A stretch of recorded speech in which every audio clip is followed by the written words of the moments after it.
Good evening, everyone. Sorry for the technical difficulties. That's what happens when you buy an expensive new audio and video system. So we're working the bugs out, and thank you to Matt. I'm sure he's listening for getting us going tonight. So I want to call the Tuesday, May 14th, 2024 regular City Council meeting for the City of Orange City to order. Kaylee, will you take roll, please? Councilmember Darms. Here. Councilmember Propello. Present. Vice Mayor Thompson. Here. Councilmember Stafford is absent. Councilmember Grimm. Here. Councilmember Marks. Here. Mayor Blair. Here. And tonight's invocation will be given by Rabbi Paul Falk from the Ariel congregation. And thank you for being here.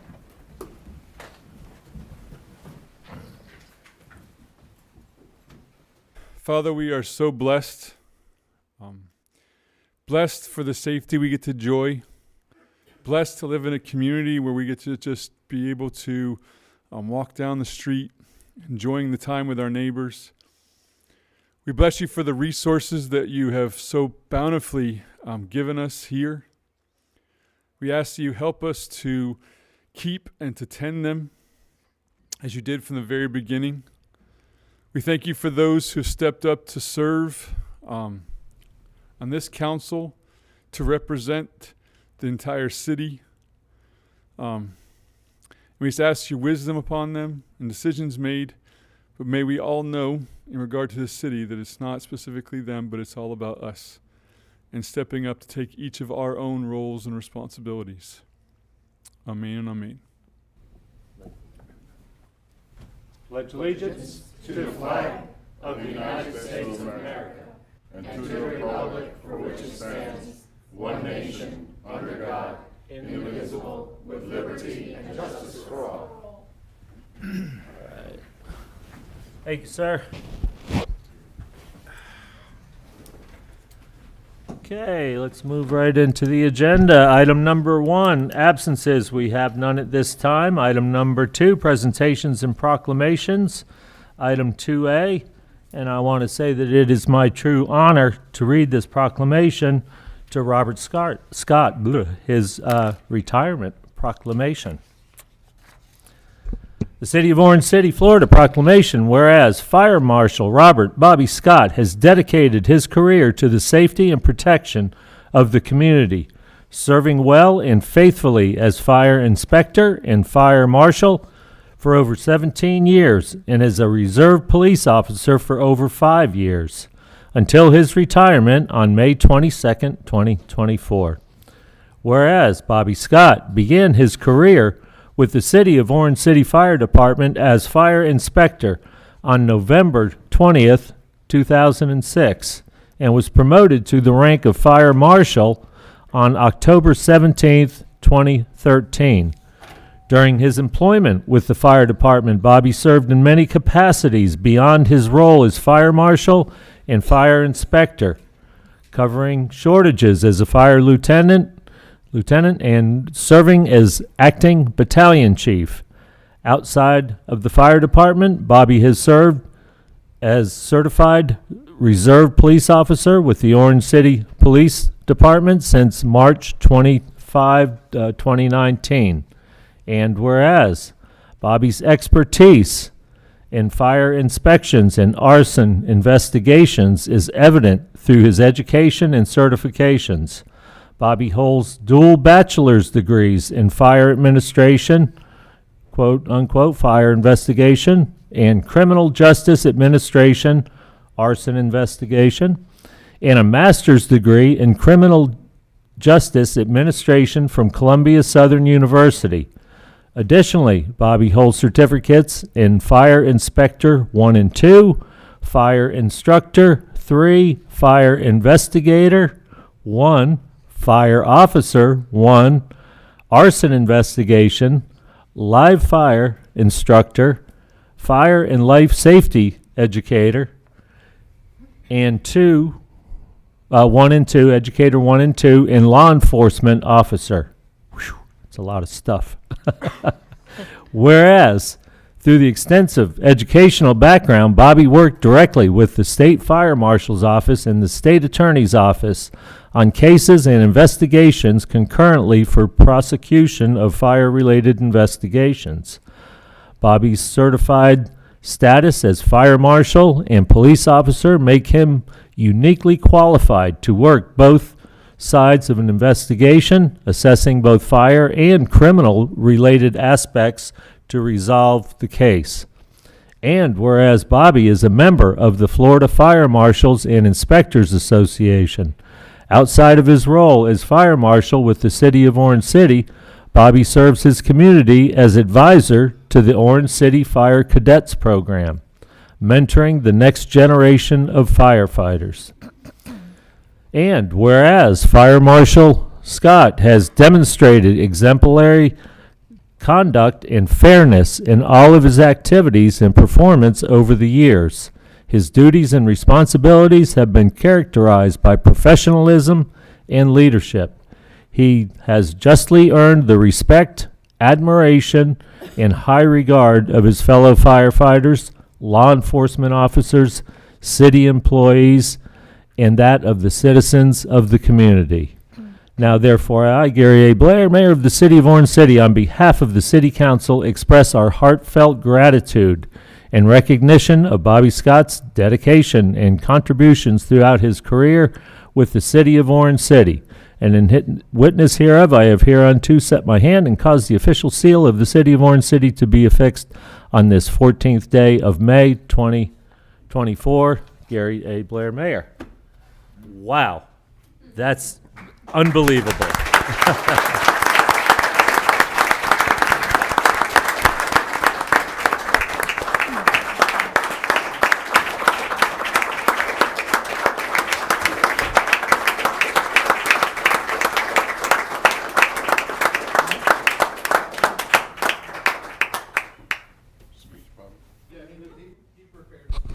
Yeah. Bobby, I think they broke the mold when they made you. Yeah, a little bit. No, I'm thankful for everything that the city has done for me over the years and everything else, my fire family, my law enforcement family, and I was going to be deeply missed. I'm going to miss everybody here that I worked with over the years. So, I'm ready for the next chapter. Cool. We'll miss you too. All right, come on down, you guys.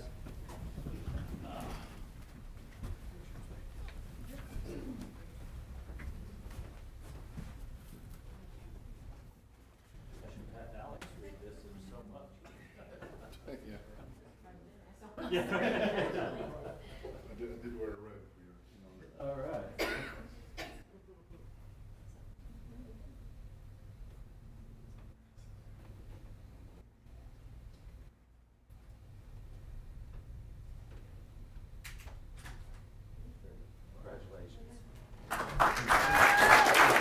Mr. Mayor,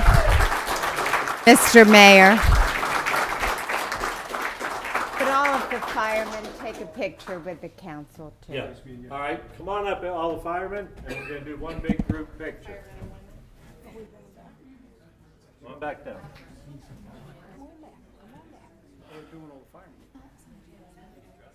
You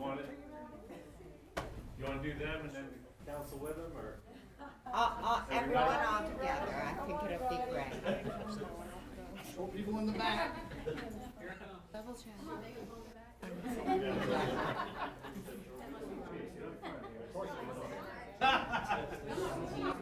Jeremy, are you getting a photo of that too?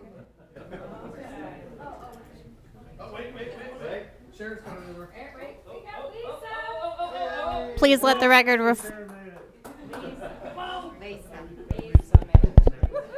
Please let the record reflect that Councilmember Stafford arrived at 6:47 p.m.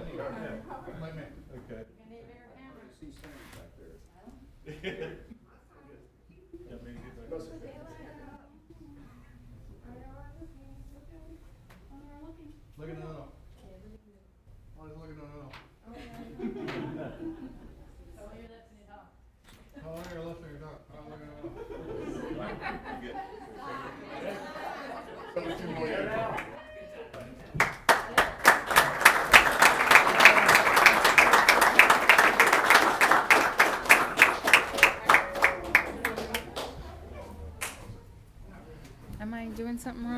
that yours? That's mine. Okay.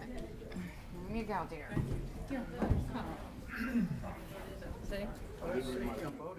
Oh. They might. Is there anyone here from the boating to accept the boating proclamation?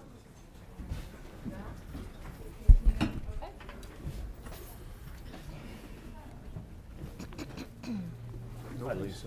Sorry I told you, Sharon. Chief said, "Oh, Sharon's here," and so I'm like, and I do that all the time. I don't know what. Stays on your mind. Yeah. Oh, no. Okay, we got one more proclamation here, I think, one more. And this is for National Safe Boating Week. The City of Orange City, Florida proclamation, whereas, on average, 650 people die each year in boating-related accidents in the U.S. 75% of the fatalities are caused by drowning. And whereas the vast majority of these accidents are caused by human error or poor judgment, not by the boat, equipment, or environmental factors. And whereas a significant number of boaters who lose their lives by drowning each year would be alive today if they would have worn their life jackets. Now, therefore, I, Gary A. Blair, Mayor of the City of Orange City, on behalf of the City Council, do hereby proclaim the week of May 18th through May 24, 2024, as National Safe Boating Week in the City of Orange City, and I urge all those who participate in boating to practice safe boating habits, wear a life jacket at all times while boating. In witness hereof, I have hereunto set my hand and caused the official seal of the City of Orange City to be affixed on this 14th day of May, 2024. Gary A. Blair, Mayor. And there's the proclamation. Okay. All right, let's move on to item 2C, Citizens Budget Input Session, and Devlin Moore will be presenting this. Good evening, Devlin Moore, Finance Director for Orange City. This is the fiscal year 2024-25 Citizen Budget Input Session. This is this meeting is being held pursuant to the City Charter. And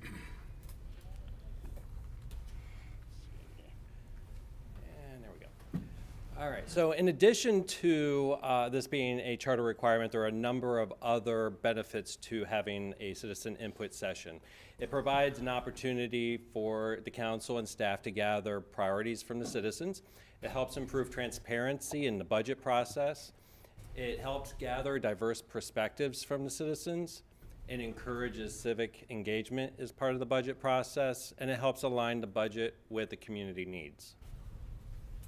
Orange City is a full-service city. It provides general government services, including city council, city clerk, administration, and finance. It provides development services, public works, parks and recreation. It provides public safety services, including police and fire. It has 2 enterprise funds, being water and wastewater and stormwater, and has several other funds, but most prominently, the most prominent that impacts the citizens are the solid waste fund and the 2 street lighting districts. Just for the purpose of the council and for the citizens, I'm going to point out some important dates that are coming up as part of the budget process. We're just kicking off and we'll have a busy 4 months ahead of us. So during the next 3 council meetings, there will be department presentations that will be given by the department heads. This will be an opportunity for the department heads to share their priorities, their requests that they've submitted as part of their draft budget. They'll give them an opportunity to provide justification. We're going to change up the format a little bit and focus more on what they've requested in their budget and a little less on key performance indicators and those things. Kind of get you ramped up in preparation for the budget overview presentation, which is scheduled on July 9th. Then on July 23rd, staff will look to council to set the proposed millage rate pursuant to Florida statute. There is a budget workshop scheduled for Monday, August 12th. And then there are 2 public hearings in September, the first one being on September 10th, and then the final public hearing being on September 24th. Both of those will be held at your regularly scheduled council meeting. With that, I'd be happy to turn it back to you, Mayor, for public input. and I'll sit back down and take notes on whatever our citizens have to offer. That would be great. Is there anyone from the public who would like to speak on the budget for this year, coming year? Seeing no one? Anyone from the council have any questions for? All right, well, I do want to put into record, we had one request from a citizen that was received via OC Connect. It was Mr. Akeem Ford. He had asked that the council consider installing streetlights along East Rhode Island Avenue, particularly near the parts adjacent to the Veterans Memorial Parkway. So that was a request that we received from from a citizen. We wanted to make sure you were aware of it, and we'll bring it back as part of the budget process. Great, thank you. That concludes my presentation. Okay, anyone have anything for Dublin? No? Look, hey, you're off the hook, man. That's an Thank you. easy one. Okay, let's move on to item number 3, citizens' comments. Adam Macho, is that correct? Macho? Okay, state your name and address for the record, please. Adam Macker, 169 Community Drive, DeBerry. I don't want to be here any more than you guys want to see me here. I don't particularly like public speaking. I'm nervous, my palms are sweaty, and honestly, it pisses me off having to do this at all. Please watch your language. Unfortunately, I've been forced into this position because of corruption. I was unprepared for my first meeting in DeLand, but that commission should be ashamed of themselves. Either you're against corruption or you're not. This collection agency has been committing fraud for the past 20 years, employing police officers with a habit of purchasing multi-million dollar properties in cash, hundreds of thousands of dollars over appraisal. Orange City, like DeLand, is ran by a criminal organization. For God's sake, I offered the assistant state attorney someone trafficking heroin inside the Volusia County Jail, and he declined to make a deal.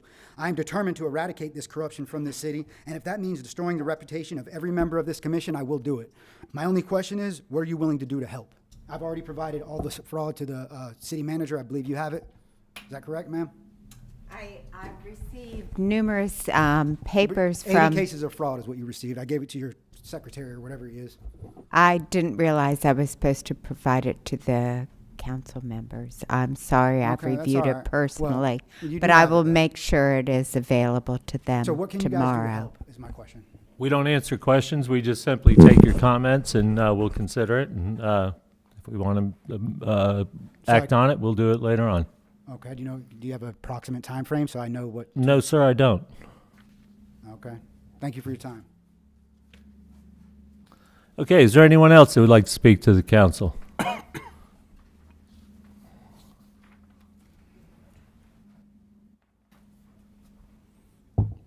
Good evening, council. Obviously, you know who I am, and We need you to state it for the record, please. Some of us may You forget. legally need me to state my name for the record. Yes, sir, I do. Okay. And if you don't Well, want to yeah. do it, you can have a seat. Is that true? Yeah, attorney.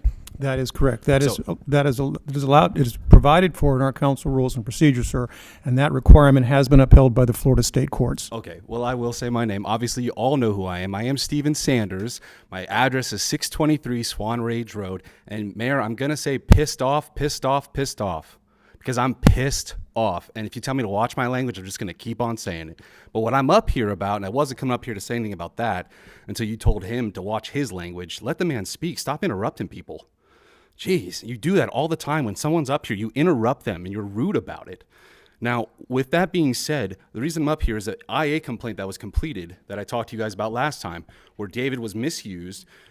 It's been concluded, but apparently with the understanding that I was stalking and harassing one of the officers by pulling public available records and making it known that I was looking into said officer.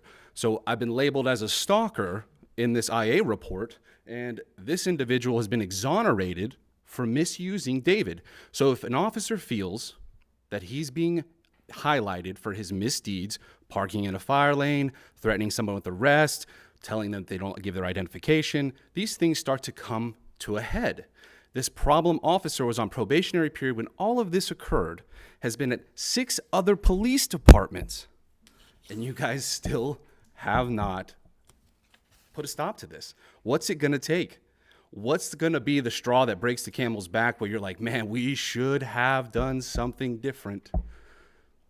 Is it just my information he's pulling? Who else's records is he pulling? Is it any of your guys' information? Have you had a problem with one officer? And let's say you come up here and bring that attention to the chief. And now that officer goes and searches your David information, your driver's license information privately because you had a problem. How would that make you feel? Now, all of you already know my information is public. I have no problem with him having my information. He could have gone to the chief of police and gotten everything about me if he wanted.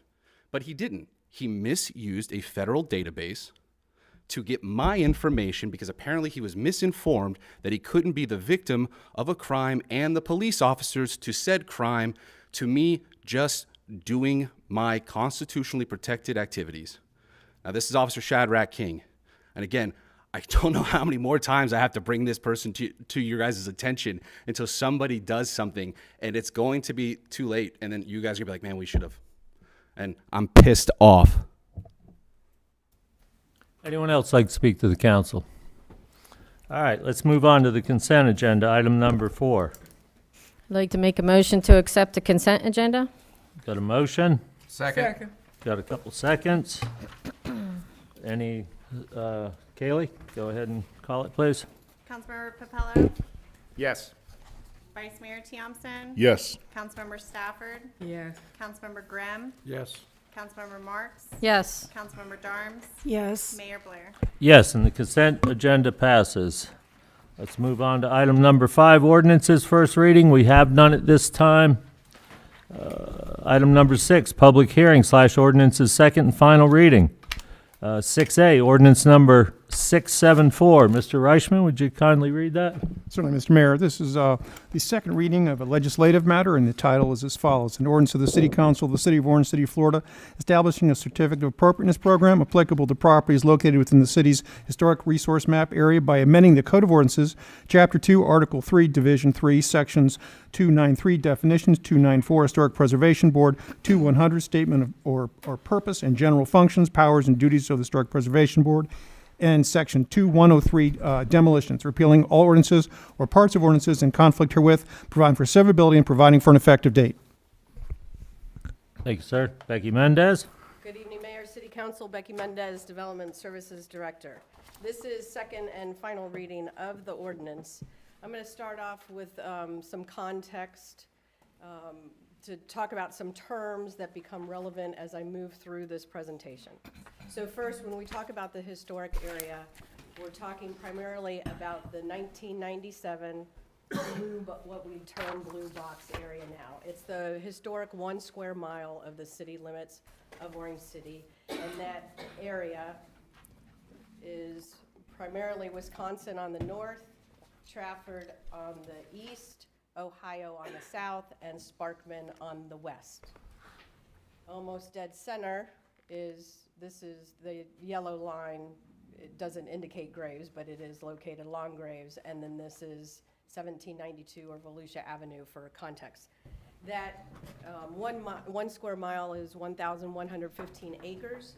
It has over 2,000 structures located inside the blue box, and 700 of those structures are 50 years old or older today. That number will obviously increase as time goes on. In 2004, the City Council approved a national district of 110 acres that contains 207 properties that were all voluntarily listed by the property owners at the time. And of the 207, approximately 146 of those properties, they're indicated in green. The district is this blue outline. The contributing structures are 146 of them are the green shaded lots. The non-contributing structure properties, mostly the structures were either substantially modified, were not 50 years old or older, were not significant or vacant, but are included in the district, but do not have a contributing structure located on them. The Florida Master Site File is the FMSF. You're going to see that FMSF acronym quite a bit through the staff report and my presentation, is the Florida Master Site File. And that is really just an inventory of structures. Anybody can apply without owner consent, without city council deliberation. Anybody can apply to be added to the inventory on the Florida Master Site File. There is no significant test that's given, like it is to be listed either in a national district or an individual listing on the National Register. That does require owner authorization and does have to pass a series of significant tests. So that's the context of which we're talking about when we're talking about this ordinance, that we're amending the code, the regulations for Orange City. It's in this context of which we are speaking. So the previous actions from the City Council regarding Ordinance 674, the City Council approved the ordinance at first reading on January 23rd. The second and final reading was scheduled for February 13th. We had a new council member, a few council members new coming in. We wanted the opportunity for them to review this ordinance because it does have a significant impact on the governance of the city. And we rescheduled it for February 27th. And at that meeting, you rescheduled it for today because you asked staff to give you a history of Orange City Historic Preservation Board. Where did it start? How has it progressed? And compare it to what Volusia County does and how they implement their historic preservation program. So I'm going to try to go through this. Please stop me if I'm going too fast or you don't understand things that I have said. There's a very long staff report provided in your agenda package, so I'm trying to condense this into a reasonable amount of time in my presentation. So let's start with July 1986. That was the first historic committee meeting. It was a seven-member board. Really their goals and the task that was assigned by the City Council at the time was to inventory where are our historic resources and educate the public. Get people excited about historic preservation because it's all voluntary at this point. We want to create excitement so that homeowners will voluntarily preserve their historic properties. But we need to inventory it first, right? That lasted for a few years, and it ended in 1987.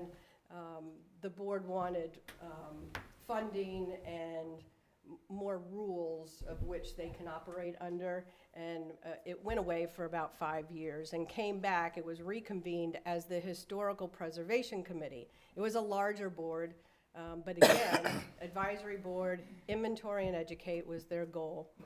But through the course of the years, the same thing started to happen. We wanted funding, we wanted rules, regulation, and authority to start approving projects, right? And having some say in what property owners can do with their property.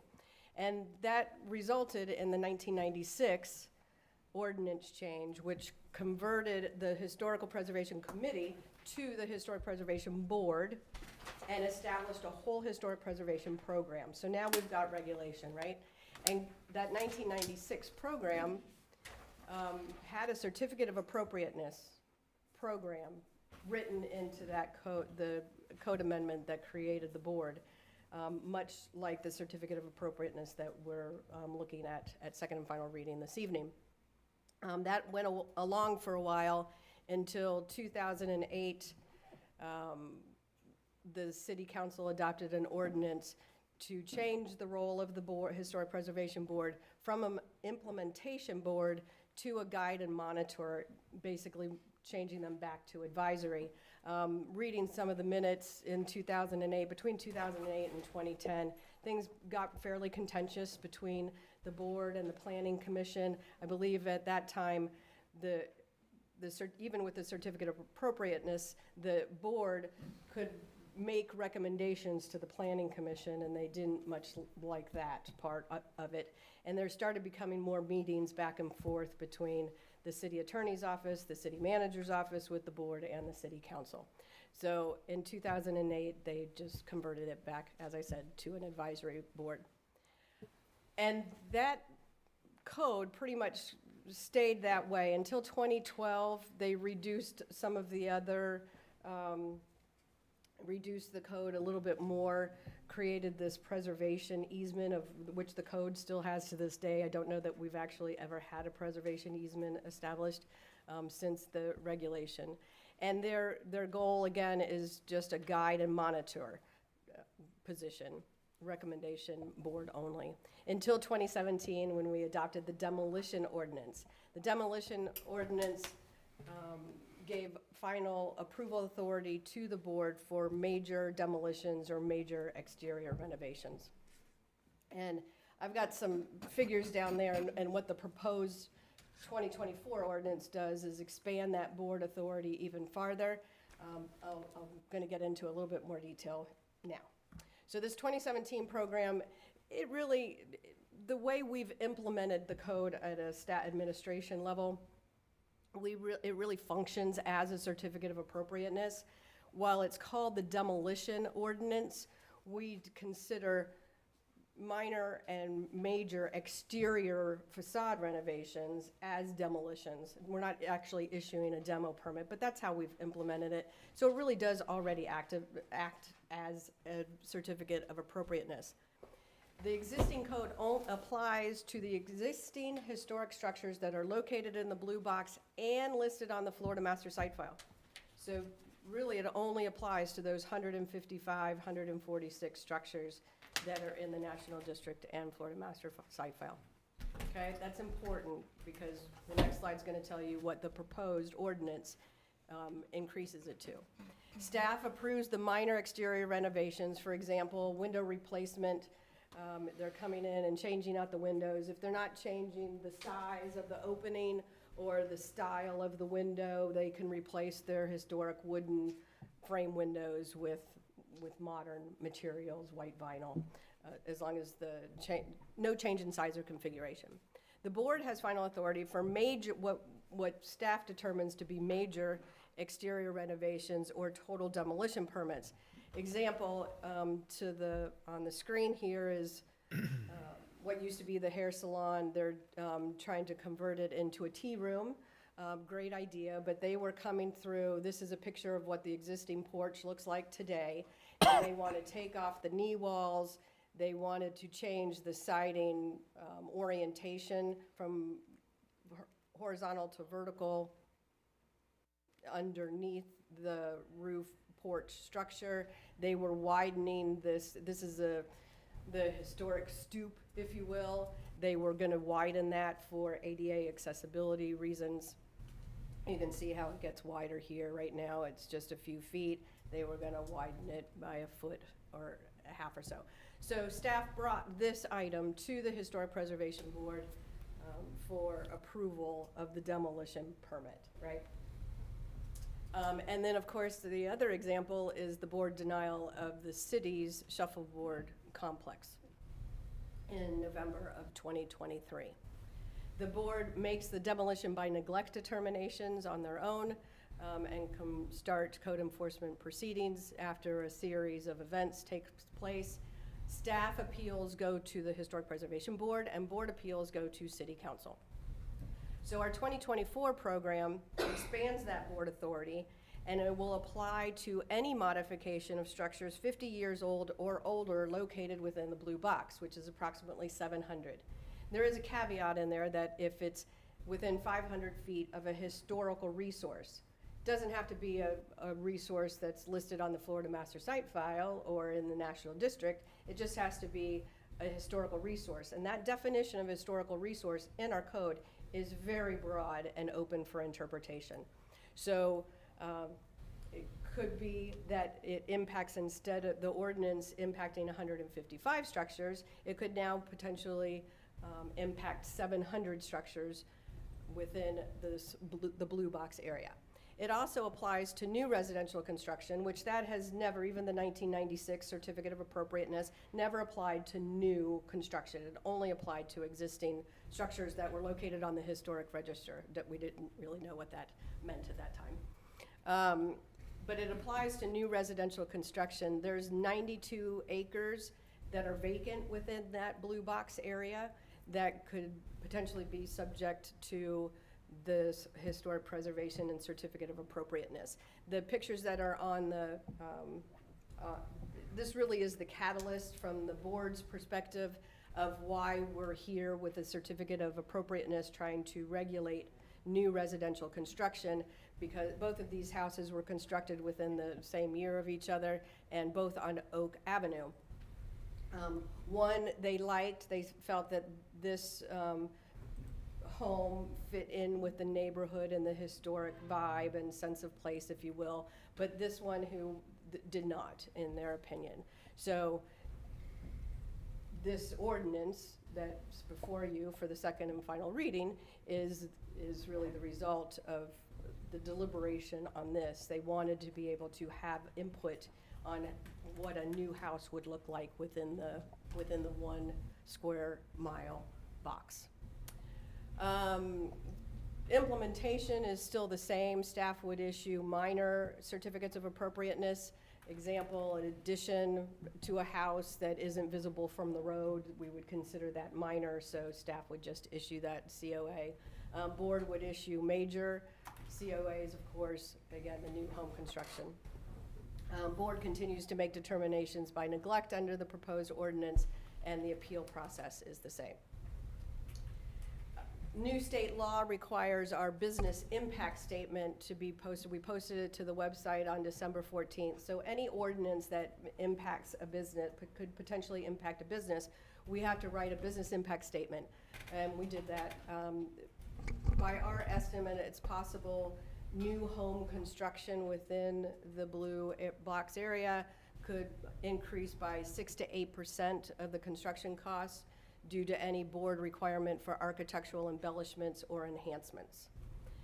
There is no new COA application fee proposed, so these are free applications, so the city would not be generating any additional revenue to cover staff and board time to review these applications. Since the first reading, staff has worked with the city attorney's office, and we're also preempted by the state recently in July of last year. I believe it became effective in December or January of this year, that cities cannot regulate the design of single-family homes. Well, what are we talking about right now? We're talking about regulating the design of single-family homes.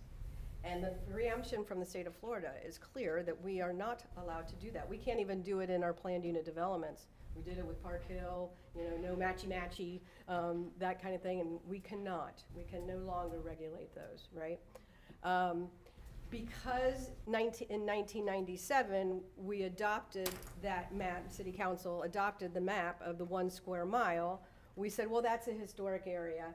There is the exception under the preemption that if it is within a historic district adopted by ordinance, that you can regulate the design of single-family homes. So we took it to mean, well, we can for anything in the blue box. I believe the city attorney's office is looking farther into it. It may be that if the ordinance is adopted, we will still have to scale it back and apply design regulations or a certificate of appropriateness process only to the vacant parcels within the actual national district. You want to add anything to that?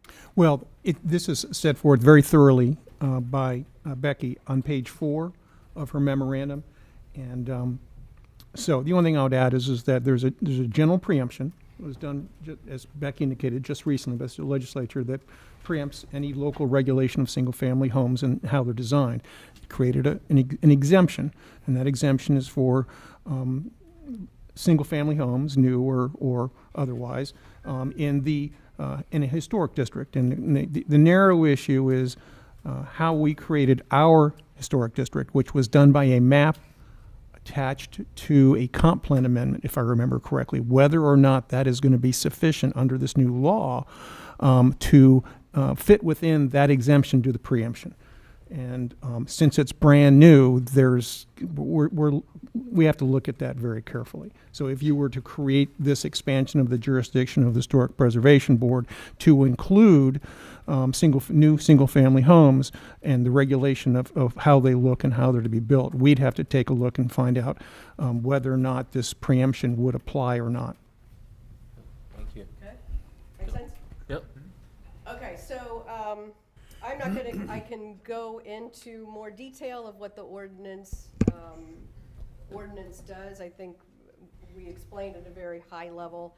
I don't think the city council needs to get into the nuances of the administration of the code, but we certainly can.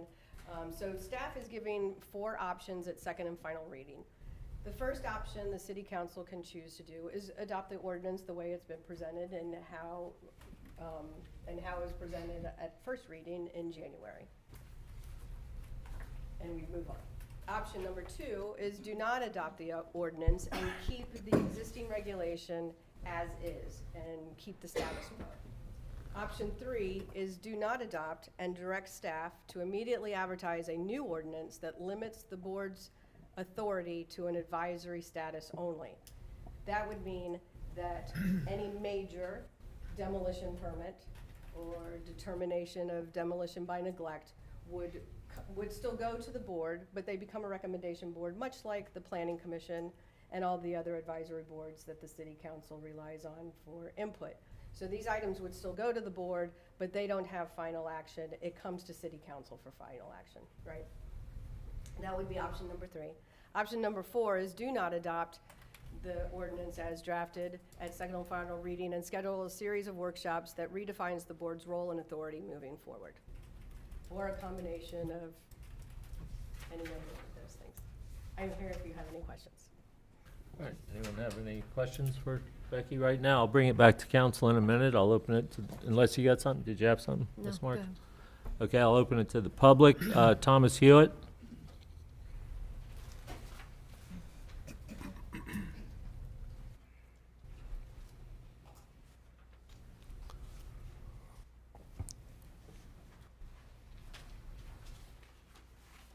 My name is Tom Hewitt. I live at 1060 Tappan Circle here in Orange City. And as most of you know, if not all of you know, I am also a member of the Orange City Preservation Board. Our job was tasked by the city to write up an ordinance for this COA. It was tasked several years ago to do the same. It was rejected.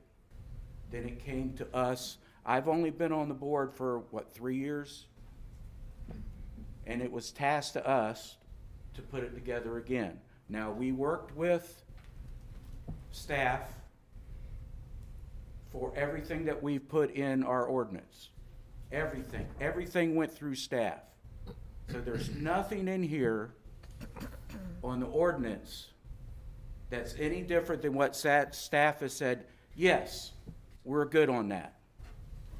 So for them to come by and basically say to, what I'm getting from this is basically saying we're trying for a power grab or we're trying for more authority than what we have. What authority do we have? We have none. All we have is the ability to say yay or nay. And then where does it go from there? It goes back to staff, and then it comes before you guys. You guys have the ultimate say. We've never said you didn't have the ultimate say. But we do feel that historic preservation in this city is lacking. And the people should have a say in it, in the preservation. Now, this other stuff that the board, that staff has threw in there about what the board is looking into and looking not into, that has nothing to do with the ordinance in front of you. The ordinance in front of you is what the staff has written up, and y'all went and reviewed it on the 23rd of January. Y'all reviewed it again early in February, and if I'm not mistaken, y'all reviewed it again in March. It passed through you guys. And that's according to your agenda. So I don't understand where I'm miffed. I really am, because I've told myself not to be. I try my best to obey the laws, to obey the ordinances, and everything. But every time it seems like we do what we're tasked to do, even though we said no to the shuffleboard, we were tasked to review. We did our review. Time. Thank you, sir. Is there anyone else that'd like to speak to this matter? Okay, I'll bring it back to council for some action. Discussion? Well, I agree that you're tasked to do things, but I feel like things got a little out of control with, at the end of the day, it is our final say in things, but as an advisory board, to advise us, and it comes back to us, I feel like it's been a little bit against us against you all, and I don't like that. We should all work together, right? I think we all agree that, I hope that we all agree that we want to preserve the history in our city. But I think we still need to hold the reins on things, and I'm in favor of option 3. I think that we need to, take a little more control of the situation, because at the end of the day, the advisory board makes good decisions, but it comes back on us, not the advisory board. If a wrong decision is made and we don't take a hold of this, who's going to hear about it? Us up here, right? So that's the only reason that I think option 3 is good, because that way we know that we're going in the right direction. Thank you.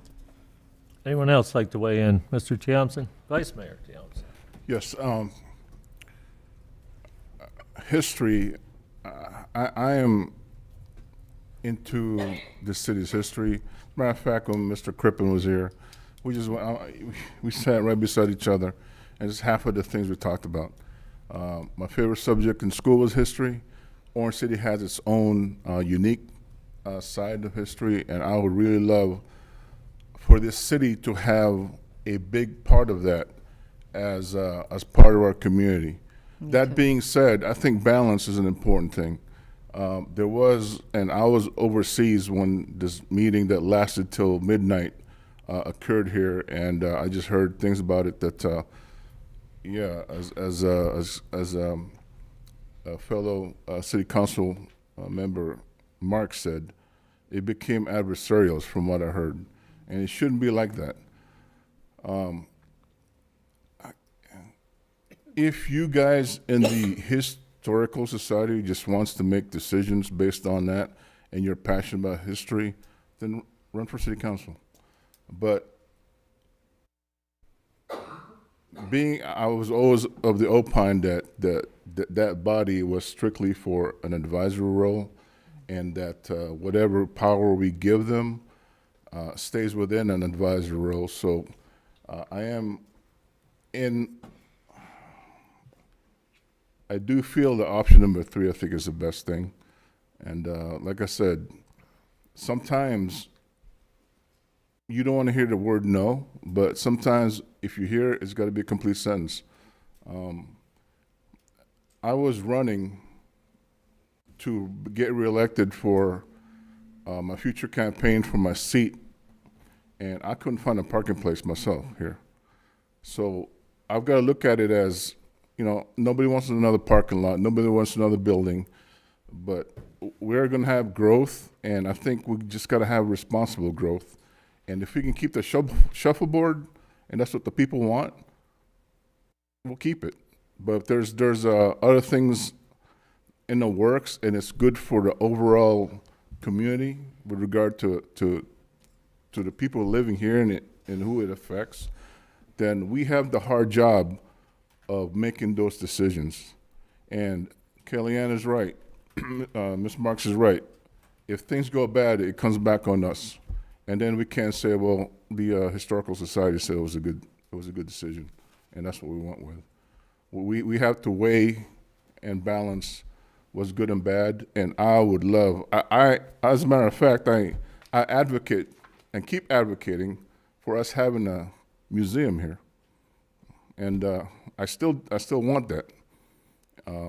But we need balance, we need good relationship between us and the Historical Society, and I hope it goes back to that, and that even if we do And I'm of the opinion also of option number 3, and that that with that, we can go back to working with each other again, and hopefully with the stuff that you present to us, that we'll approve more than we disapprove. That's what I'd want to see. Thank you. Right. Anyone else have anything? I do. Anthony, Mr. Popella. Thank you, Mayor.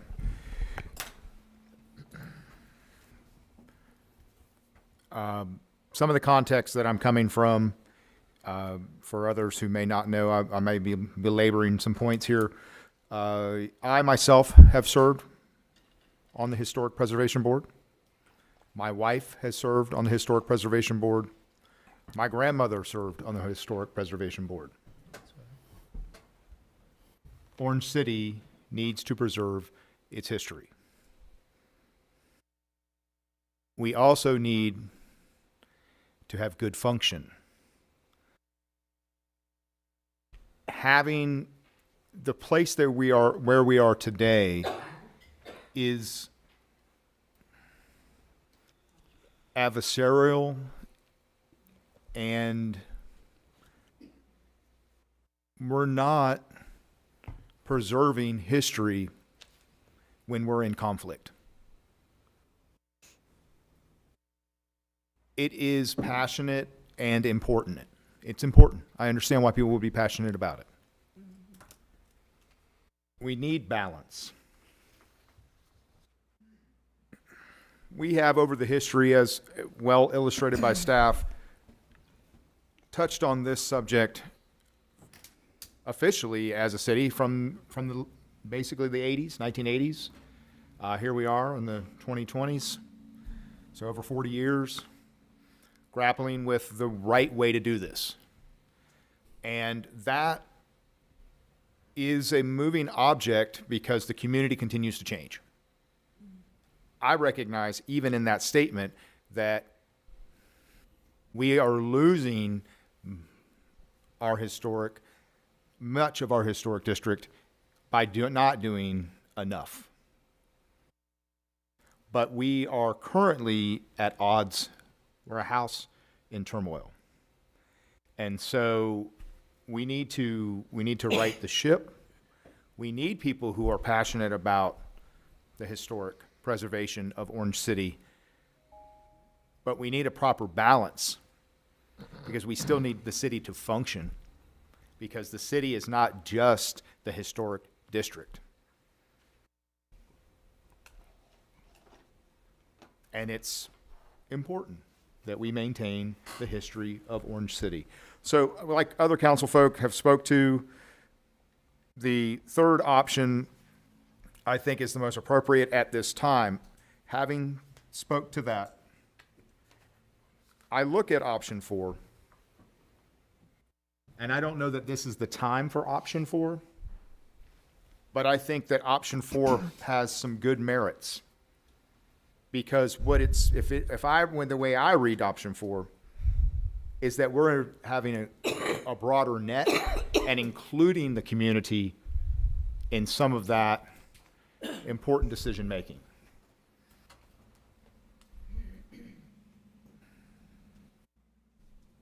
That when we do what we do well, we're doing such things.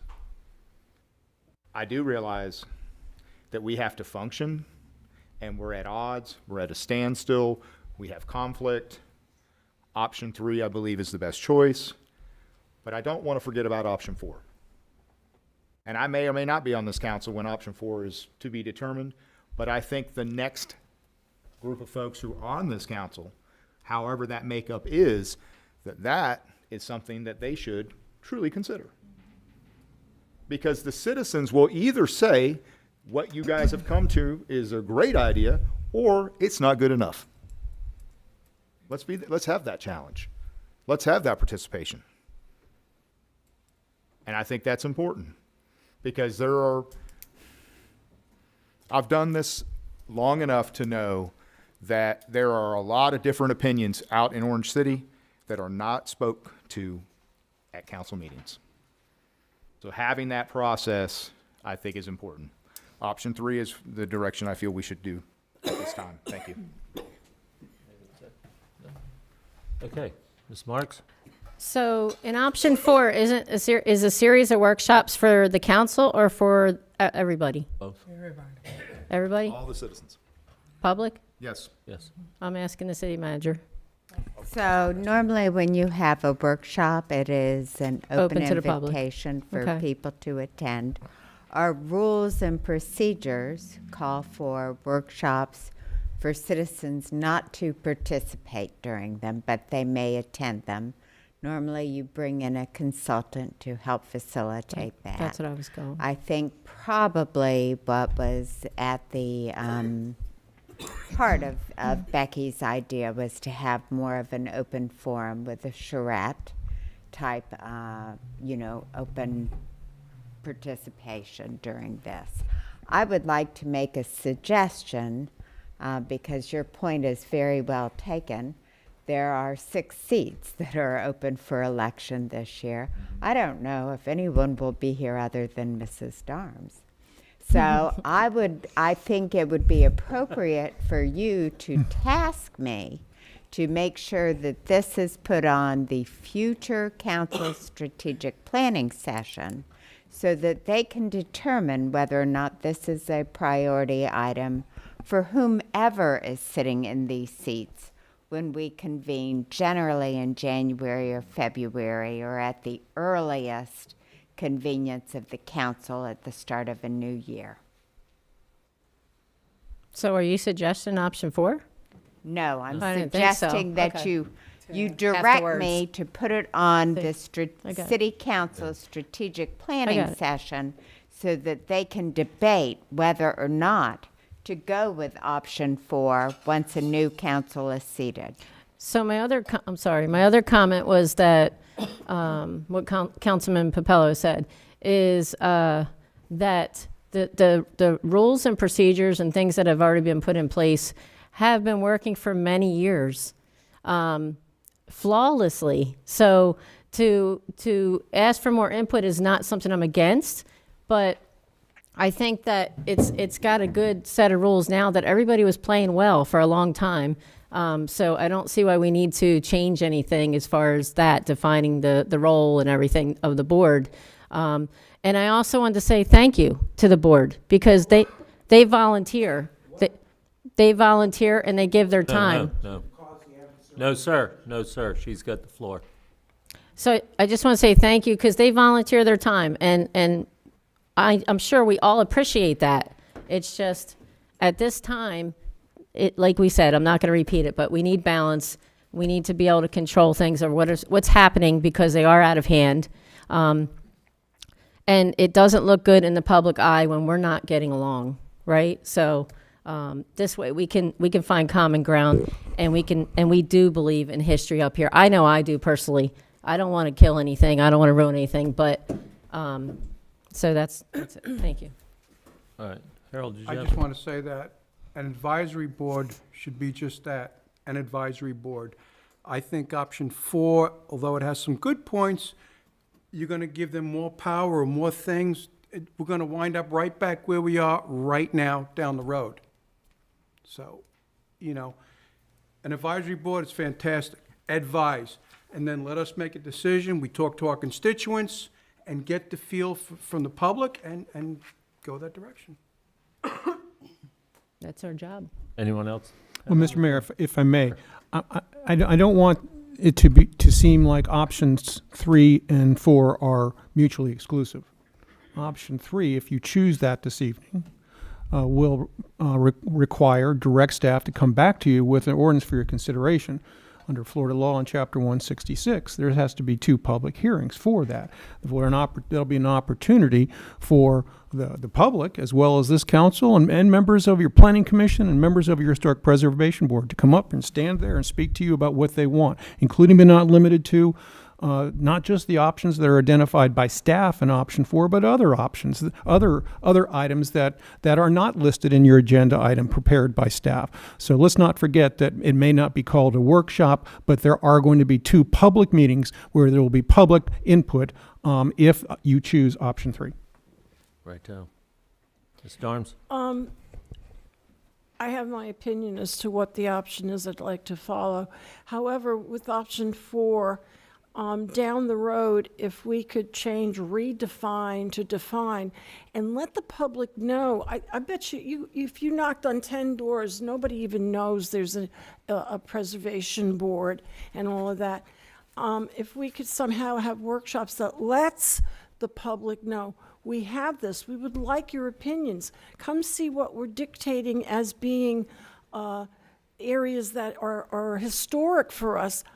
I guarantee you, where I live in my community, 140 houses, I would tell you probably maybe 10, 12 people might know that. So if we were to kind of broadcast that this exists, and it would be nice if they would like to get involved, not necessarily to dictate, but to get involved and see what it's all about. Maybe it would be better for us to grow going forward. So, my opinion. Well, my issue is not with the conflict, if whatever appears to be a conflict with the Historic Preservation Board, but the powers that they have. We gave them the powers of demolition, and this affects me greatly, you know, because I own property in the historic district, and now with this appropriateness. Good example, one of my properties, Alberta's Cottage, sits on one side, brand new house, you know, 4 or 5 years old. On the other side, it's stucco. And so how do they determine what my house should look like? And so I bring it to them, and then they say, oh, no, we don't like this. We want you to have bricks here, or, you know, horizontal siding over here, and blah, blah, blah. And so then I have to go back to my engineer, my architect, or, you know, Joe Citizen. That's costly, and it's time-consuming. And it can add thousands of dollars on a project. And that's my rub on the whole deal right there. And so I am in favor of option 3. I like Ms. Arrington's idea of, you know, putting it on a Strategic plan. the Strategic planning. strategic plan, and, you know, move forward with it like that with the next council. So that's my feelings. It's simply, I don't think they should have that option of telling our citizens what they can and can't do. Many years ago, the Historic Preservation Board, not the current one, came up with an ordinance, and it went to referendum, and the citizens within the historic district voted it down. It was that thick, and just simple things like, we don't want someone to tell us what kind of windows we put in, or we don't want to have them tell us what kind of paint or color paint to put on our house, and things of that nature. And that's what scares people off. I think there is a balance in there somehow, but I don't think we have found that balance with our current Historic Preservation Board now. So I'm in favor of option 3 also, and if anyone has anything else to say, you can say it now. If not, I'll entertain a motion. Mr. Mayor, I'd like to make a motion that we adopt option 3 with the addition of having our city manager, as she said, Bring it up strategic planning meeting. bring it up in the strategic planning meeting. In your and- annual strategic planning Planning meeting meeting. in 2025 as to whether or not to have workshops. that. I second. Okay. we got Just a for motion. clarification, Mr. Mayor. Yes, sir. Option number 3 says do not accept the ordinance. That's ordinance number 674, and so the motion would include to deny on second reading passing ordinance 674. Just want to make sure that's crystal clear for the record. Okay. Is that clear with you? Yes, it's Lisa very and, clear. Ms. As the Darms, attorney stated. clear with you? Okay, so we good, Mr. Ashman? That's correct. Okay, so we got a motion, we got a second. Kaylee, go ahead and. It's already gone to the public. We already did public. Yeah. Vice Mayor Thompson. Yes. Councilmember Stafford. Yes. Councilmember Grimm. Yes. Councilmember Marks. Yes. Councilmember Darms. Yes. Councilmember Papello. Yes. Mayor Blair. Yes, an ordinance 674 passes with option 3 with an addendum to bring up the idea of workshops at our next strategic? The planning ordinance meeting? did not pass. Yeah, I was just Oh, gonna did say. not pass, I'm Yes. sorry, okay. Yes, Six, All right. yeah, was defeated. 674, yes, sorry, that's okay. okay. That was a city manager that tapped me on the arm and said, hey, hey, Pay hey. attention here, Hey. Bill. She's smart. I was She's gonna a say smart one. something. She didn't, you don't get anything past her at all. Nothing does. All right, sorry about that, good. Okay, so the motion passed for option 3. Got it. And strategic planning later on. Okay, very good, excellent. Okay, let's move on to item number 7, resolutions. We have none at this time. Item number 8, discussion and action. 8A, special event permit 07-233361 for the Manatee Market at 300 South Volusia Avenue Extension. Christine Davis. Mr. Mayor, I'd like to recuse my vote on this matter due to conflict of interest. Okay. Thank you. So noted. Did I say that right? You did, you just need to add in your conflict state That I'll be filling out that form? and that you have a financial involvement in the outcome of this, and that is why Yes, you're, what he said. okay, thank you. Thank you. All right, good evening, Mayor, council members. Christine Davis, Assistant City Manager. This special event for the marketplace was first approved in September of 2023. It was then extended in December of 2023, and that extension will end this month. So in keeping with the prior approval, the applicant has submitted a renewal. That renewal has the market taking a break for the hot months of the summer and would start up again in the fall. The event would start, the first Saturday would be September 21st. It would run for 36 Saturdays through Saturday, May 24th. These conditions that are outlined are much the same as previously approved. I will try to delineate any that have changed. I'll point them out as I go through them. So the first, I've just stated that it would be effective September 21st through May 24th of 2025. The market will be open to the public between 8 a.m. and 1 p.m. It's estimated that there could be up to 500 attendees. I will note they're not there at this time, and it does take considerable time for that type of attendance to build for these type of events, at least in my opinion and experience as an attendee. Number 4, there'll be a maximum of 30 vendors. That is the same.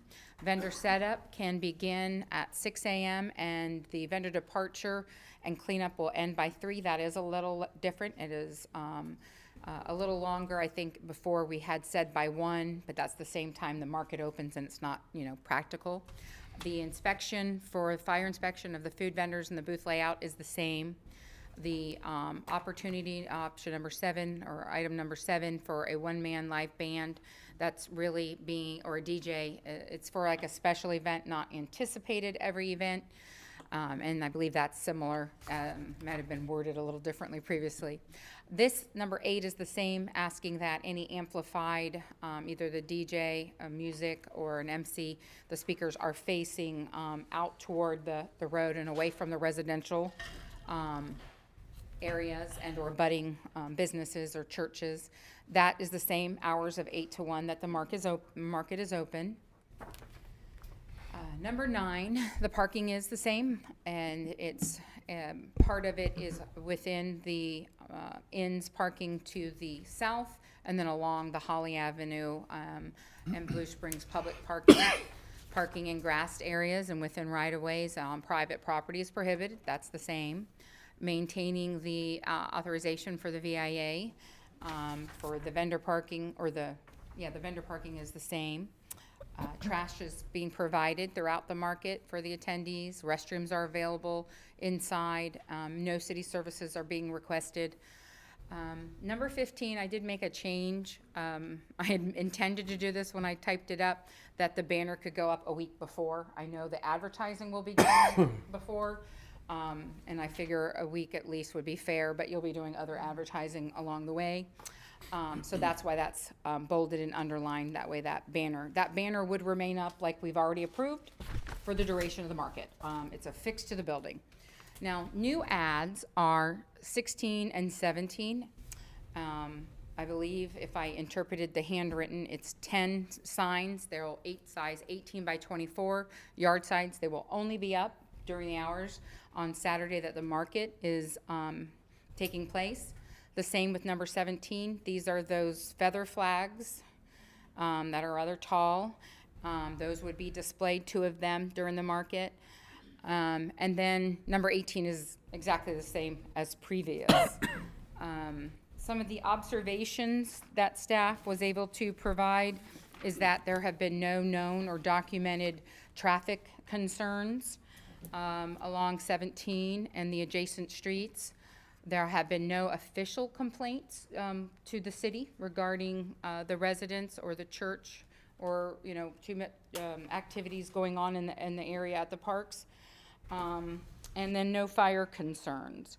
So I think it's generally, we believe it's an overall positive opportunity and has been managed well so far.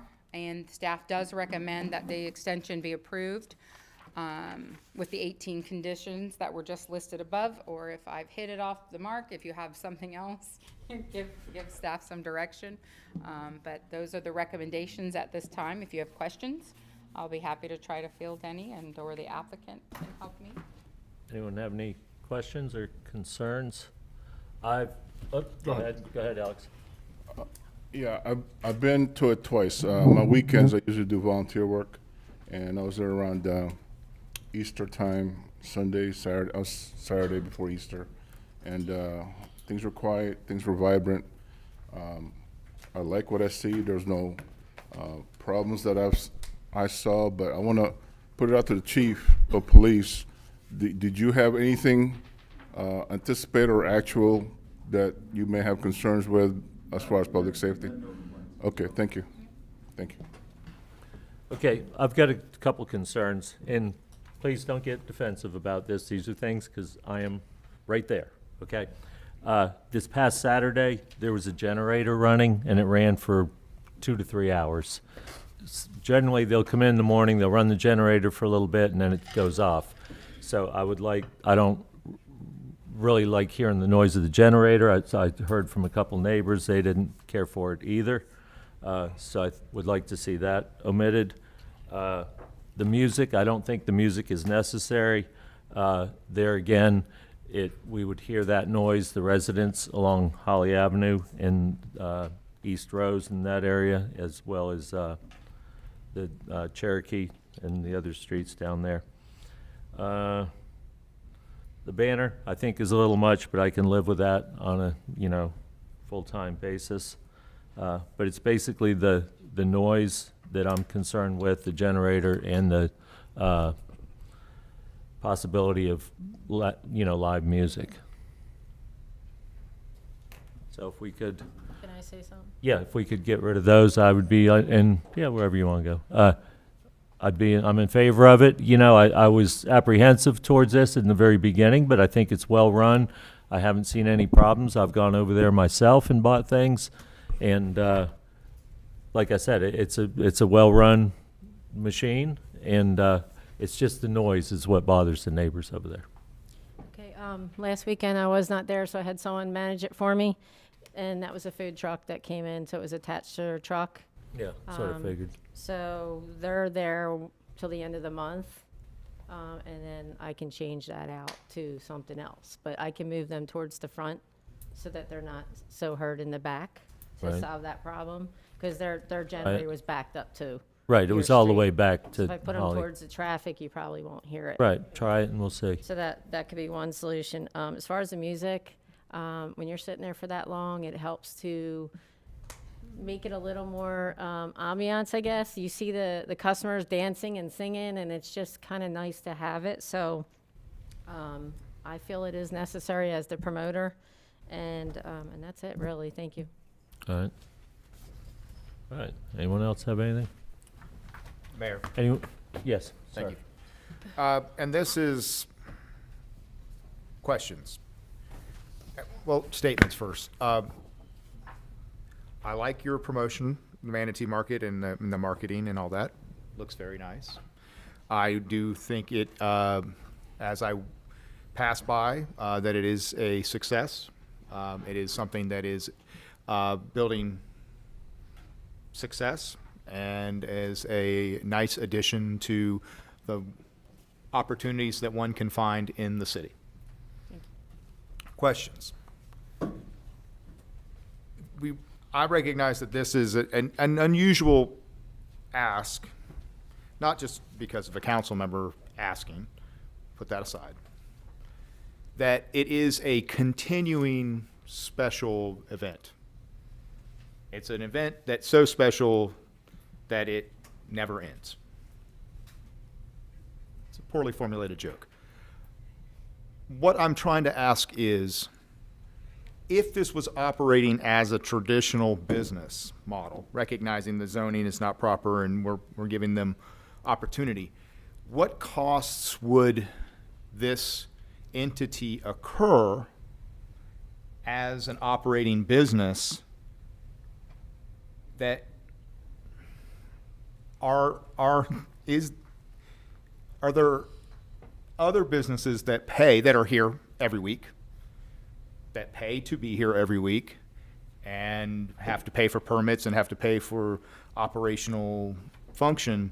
Are we applying that to such an event? And I know that's abstract, but are we charging money, and would another business be paying money? Well, I don't know what, I thought you go ahead and speak and then I'll add. Sure? Yes. Okay. Dale, unless you want to interject. I'm not really sure what you mean by that. Does it cost you anything from the city to operate this No, because business it's Do you on have a private property. BTR, Ms. Yes. Marks?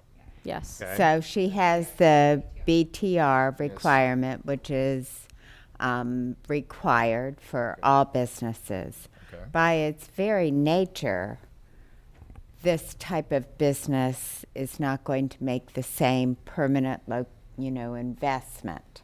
It's temporary. It's all vendors coming in.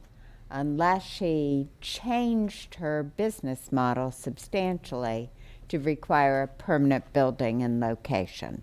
So if you're meaning that type of investment in the community, like a regular storefront, no, they're different. Yes. But aside from that, regulatory, we only require BTRs. Somebody could come in and rent a location and go into business with the payment of a BTR. Okay.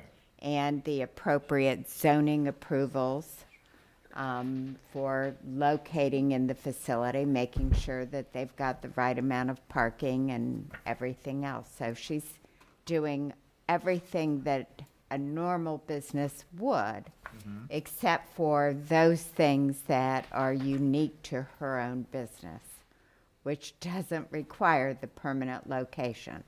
She theoretically could move to a whole different, she could move over to Fancy Fruit if she wanted to use their parking lot. And if she didn't like it there, we know she could try other venues further down the road. Well, a pause, please. Thank you. Only if the council gave her permission. Correct. So, but what we're asking for is something to continue in perpetuity. I mean, it's been 6 to 8 months, and now it's going to be another 6 to 8 months. And if it doesn't work, she does not really have the opportunity, unless she goes through a whole nother process, to ask for permission to do this all over again in a different location. Correct. We're giving her permission to be at a semi-permanent location. Maybe, private are you property, too. asking where she could do this permanently according to No. zoning classification? No, ma'am. Then I'm kind of lost on your Are you question. inquiring about like permit fees and application Yes, fees? costs. that She's other- paid those. Others would have to pay. She has done all of that. Okay. I also carry a license for the business on SunBiz and insurance. So that's another cost to the market. So most of the market fees that come in from the vendors, which they pay $15 to set up, is consumed by that. Okay. The produce people do not pay anything to be there. And the folks that are there as vendors week to week to week, or only 1 week, is there any requirement for them to have any type of business tax receipt? So if they are located within city limits, yes, they would be required to have an Orange City business tax Looking receipt. for special events. I do not believe that we require any of the vendors' information for the special event permits. Because they fall under the umbrella of my special event permit and insurance. And that's typical for events. Ultimately up to her to regulate their business tax receipts. But I also know that not all of the vendors, I don't believe their businesses are currently in Orange City. I believe they come from numerous areas. I will say there are a number of counties and cities that have done away with business tax receipts recently, the most recent being Volusia County. So if any business is located within the unincorporated area of Orange City, they are no longer required to have a business tax receipt. Could you tell me the section of the code that is BTR, please? Never mind, that's okay, I thought All you right, might while have it she's by doing now. that, Alex, did you want to say something? I think what fellow Councilmember Pupolo is getting to is why are we not taxing this business like it's a business and getting business license tax type of the very entity of what's going on, I think, as far as farmers market, is that these are different folks getting together at a location which is in private. Miss Conti herself, who owns the Heritage Inn, which is not the Arabella Inn, pays a business license. And then we so that's covered. It's all within her property. Now, we voted to have this event put together in these increments, to also answer that question, is because we were anticipating possible problems. And now, like the mayor was bringing some stuff up, and that's what we wanted to do, is discuss how we can eliminate some of those problems. So I think we're covering, as far as given increments with regard to time that they are able to operate, and then having it come back to council so that we can mitigate the problems that may come up. And also, if you're looking for someone to pay a business tax, I think it's covered by it being in a private property there. And, Ms. Conti, who owns that property, pays business tax. Good point. Thank you. And so I have not been a part of that process along the way. So part of this is an understanding as we are at the authority to give approval. And when we deny or approve something, it's our responsibility to understand it as best as we can. Right. I appreciate the point. Because Ms. Conti's not going out there and soliciting people to come to sell stuff so that she can get money out of them. It's sort of, that's why it's a special event. A farmer's market in and of itself is kind of a special type of place and area and gathering for the public. That's why I think we have this situation. And if it makes you feel better, I screen every single vendor. I make them send me pictures of their setup so it doesn't look like a flea market. I don't let things on the ground or anything like that. And we don't let bartering go on like a flea market because these people spend a lot of time making their goods. So it's still a building process, like you said. It's going to take time. And the flow of traffic seems to go in and out really quick. So it's not building. So that's a good thing. I don't understand the bartering, though. I think bartering's a good thing, At a flea if you market. can, make a deal. Yeah. Hey, Tax on barter. Yeah, well, that's why people barter. That's Wednesday at the fairgrounds. Right. Okay, well, I've stated what my concerns are, Can I ask the police chief a question? Do we have a meter that measures decibels? We have two. So if the music goes on or the generator and they can stand across the street or wherever I'm at, and they can turn that on. And so what's the limit of the noise? Does it 20? No, it's more than 20. More than, okay, Yeah, no, it's more than 20. Whatever the ordinance says, it's like in the 50s or 60s, and it's between 7 PM and 7 AM. This is not that. oh, so it's not within that, Right, hour. the decibel level changes at 7 o'clock at night for Right. like bars and bands and things of that nature. right, right, But, yeah, we do have a sound meter that is calibrated, 2 of them. right, If we got a complaint, we would go to the property line and, Right. and, you know, activate it and determine what the decibel level is to see if it's a violation or not. right. Okay, But we have not received any complaints right, on any type of noise, but we certainly could do that if, right. you know, requested. Well, the one-man band hadn't started yet.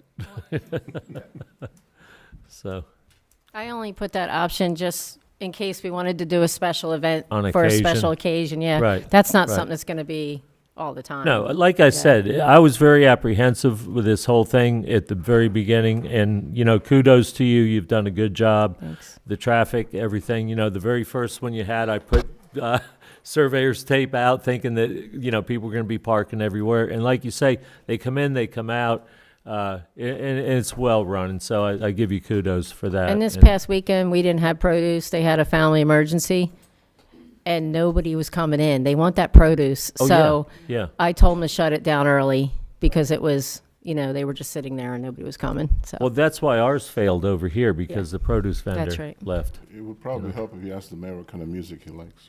the Rolling Stones. Yeah, right. Lawrence Welk. Yeah. All right. Okay, so everybody said what they have to say. Did we hit the public? Anybody from the public want to say anything? Okay. I'd entertain a motion and a little action up here. I'll make a motion, we accept it. Okay, got a motion? Thanks, Mr. Mayor. You're welcome. And we need a second. A second. Got a motion, we got a second. Let's do a voice vote, Kelly, please. Councilmember Stafford, Yes. Councilmember Grimm, Yes. Councilmember Marks. Oh, I'm sorry, you recused Whoops. your vote. Sorry, I was just going down the list here. Councilmember Darms, Yes. Councilmember Papello, Yes. Vice Mayor Thompson, Yes. Mayor Blair. Yes. Okay, that motion passes. Let's move on to item 8B, the State Revolving Fund Agreement, SRF number LS642029, Lead and Copper Planning and Design Agreement. Migdalia Hernandez. Good evening, Migdalia Hernandez, Public Services Director. Tonight, I'm asking the council to approve the State Revolving Fund Drinking Water for Lead and Copper Planning and Design Agreement, number LS 642090. So you have seen this presentation before. I'm not going to read the entire thing. Basically, the EPA came back with the redo of the lead and copper rule, and they call it the lead and copper rule minor revision. The levels for lead is still 0.15 milligrams per liter. The copper is still 1.3. What they're asking us to do now is they want to know what everybody have on their houses. They want to know what we have on our side and what type of services they have on their side. And based on that, we are going to be required to provide some language about their possible health issues if they have lead or copper pipes on their side. If the city has lead on our side, we will have to remove it, and we will have X amount of time to do that. We have to do a complete citywide inventory. We already started, and this is due on October 16, 2024 to FDEP and to EPA. So a little bit of information, what exactly they're asking us to do. This is the public street. This is our water main. They're asking us to go back there to every single one of those houses and identify what is the type of material of the water service line before the meter and after the meter. So we actually, if we don't know, because we haven't found records, we have to go and dig and figure out what they have. So you will go and dig on people's private property to see How- what, How How is that allowed? I Well, thought it's the homeowner's If responsibility. the homeowner come and say, no way, Jose, we will not doing it, we will not do it. Where we are now is, we're identifying everything. The ones that we don't know, we are going to send communication. We're gonna put it on the website telling the customer, hey, can you help us out? Do you know what type of material you have? So they will answer to us. If they said, I don't know, then the answer is, do you mind if we go and investigate what you have? And the goal will be to tell you if you may have a public health risk or not. And once you tell that to the customer, we have done this before with the lead and copper rule, where we send letters out and say, hey, if you have too much lead or if you have too much copper in your water, you could have problem issues. And this, our information said that your house may have this type of material. And people were calling us. I said, sure, just come over and take some laboratory analysis. I don't see that's going to be a problem. I believe the problem is really the resources to go back and dig every single one of those services. So far, we have found a lot of information, and based on the information, the fact that the service connection we're doing a lot of pipe rehab. We know on our side, we haven't found any lead so far, so that's good news. I don't think we're gonna find it, but we don't know until we dig on those ones that we don't have any information. So, Can I ask you a question? Mm-hmm. Would you first, if, say you send me a survey and I say, okay, I think I've got galvanized pipe and PVC and blah, blah, blah. Or maybe a lot of homes have copper lines in them, right? That Yep. it's accepted standard, right, to copper nowadays? Older homes, yeah. Yeah. New homes are all CPVC. Right. So you would take that information and then come and do a lab sample first? What's gonna happen on that side, we don't have to do a laboratory analysis. What's gonna happen is, we have to redo the entire plan that we already testing on some of the houses for lead and copper, based on the age of the house.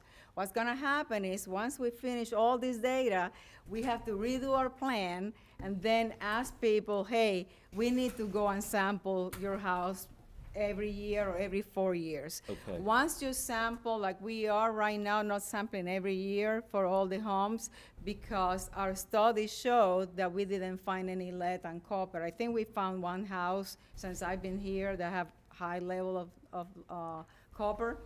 And we told the customer, and the customer usually, when you tell them, hey, you have copper, these are the health issues, we found out your water exceeded the limit, usually they go back and replace the pipe. Right.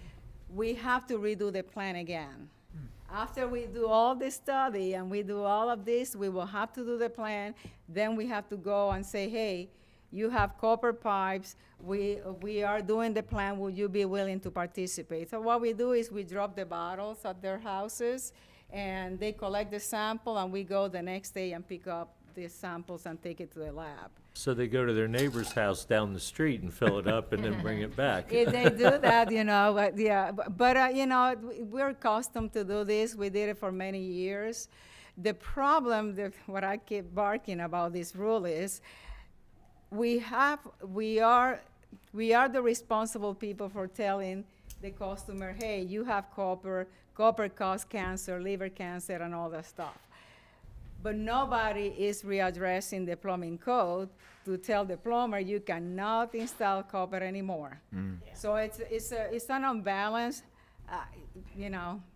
Right. We So just have to- if you go to somebody and you say, hey, you've got high levels of copper in your, and they say, well, we don't care, we don't want to do, then it's a moot issue, right? We are obligated, if we find a house, tell to them. give them the information. Right. And the information is very scary. Yeah. Having copper exceeding the limit could cause brain cancer, could cause liver cancer. So you give them a speech. So usually when you tell them that, they will change Gets their it. Yeah, attention, it gets yeah. their attention. But we have no control on the plumbers, what they installing on the houses. Right. My only question is, so from the meter to the home, if the plumbing does need to be replaced, whose expense is that? It's the customer. Falls back on the Yeah, customer. We're responsible Doesn't to fall- the meter. Right, We are okay.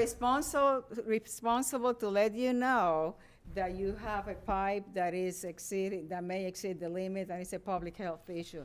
Now, we have gone back and forth because EPA at the beginning said, no, you're gonna change it. And we've been arguing that point, what is happening in the past, and I believe that's what's gonna happen. We're gonna tell the customer now, EPA is giving money to address those pipes to the homeowners. The question is gonna be in the future, once we identify that, who's gonna do it? Is the city going to take action and say, okay, EPA, give me the money, and I pass the money to the customers to do the rehab? That is a big job. We don't have the staff to do that. But it is something that once we do all of this and we figure out what we have, we will come back to the council and ask the council which way you want to go. This is right, why we ask on the original application for $4.8 million, because we don't know. If the council, if we come to you and say, hey, we have X amount of houses with lead services, what do you want to do? If the council come back to the staff and say, I want you to take care of a problem for the customer, then we will have to go to DEP and say, you need to give us money because we can't do it ourselves. So the money's there. We just don't know. We don't know what we don't know. Until we finish this survey and we know exactly what we have, I cannot tell you which way to go or make any recommendations. What we know now is that we got $350,000 on funding. The funding started on August 9, 2023. That is when they approved the money for the city. We just got the agreement. So you know how fast DEP is working. Ms. I Marks, had a did you have question. some? So when you go and dig this up, and let's just say someone has a really nice pristine lawn, does it get put back the way it was? Put it Yeah. back. Oh, gosh, okay. Yeah, it's just, yeah, it's a very interesting process, yes? If you get 3, 4, 5 neighbors requesting this check on their pipes, do they all have to be done? No. Or just say the one in No, the middle? so I'm glad you asked that because I have to clarify that. Yes. When you do this GIS and it shows that you have 1,000 houses that have the potential to have this pipe, you don't have to go and dig all 1,000 houses. If they were built, you go back to the historic information on the house. If they were built all the same year, you do 1 or 2. And you know. And you know, yeah. Good question. Like all the Mackel homes with copper. Yeah.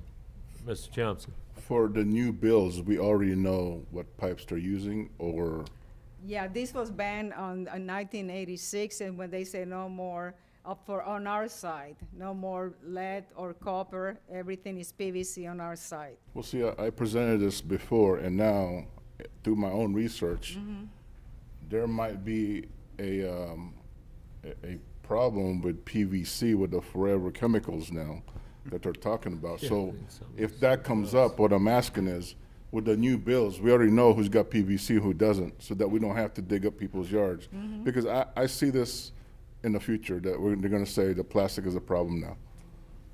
So the new bills, we do know what's under there. Yeah, so you know, so when we ask, let me go back because I was working with EPA when all this lead and copper, I was back in the Washington DC area.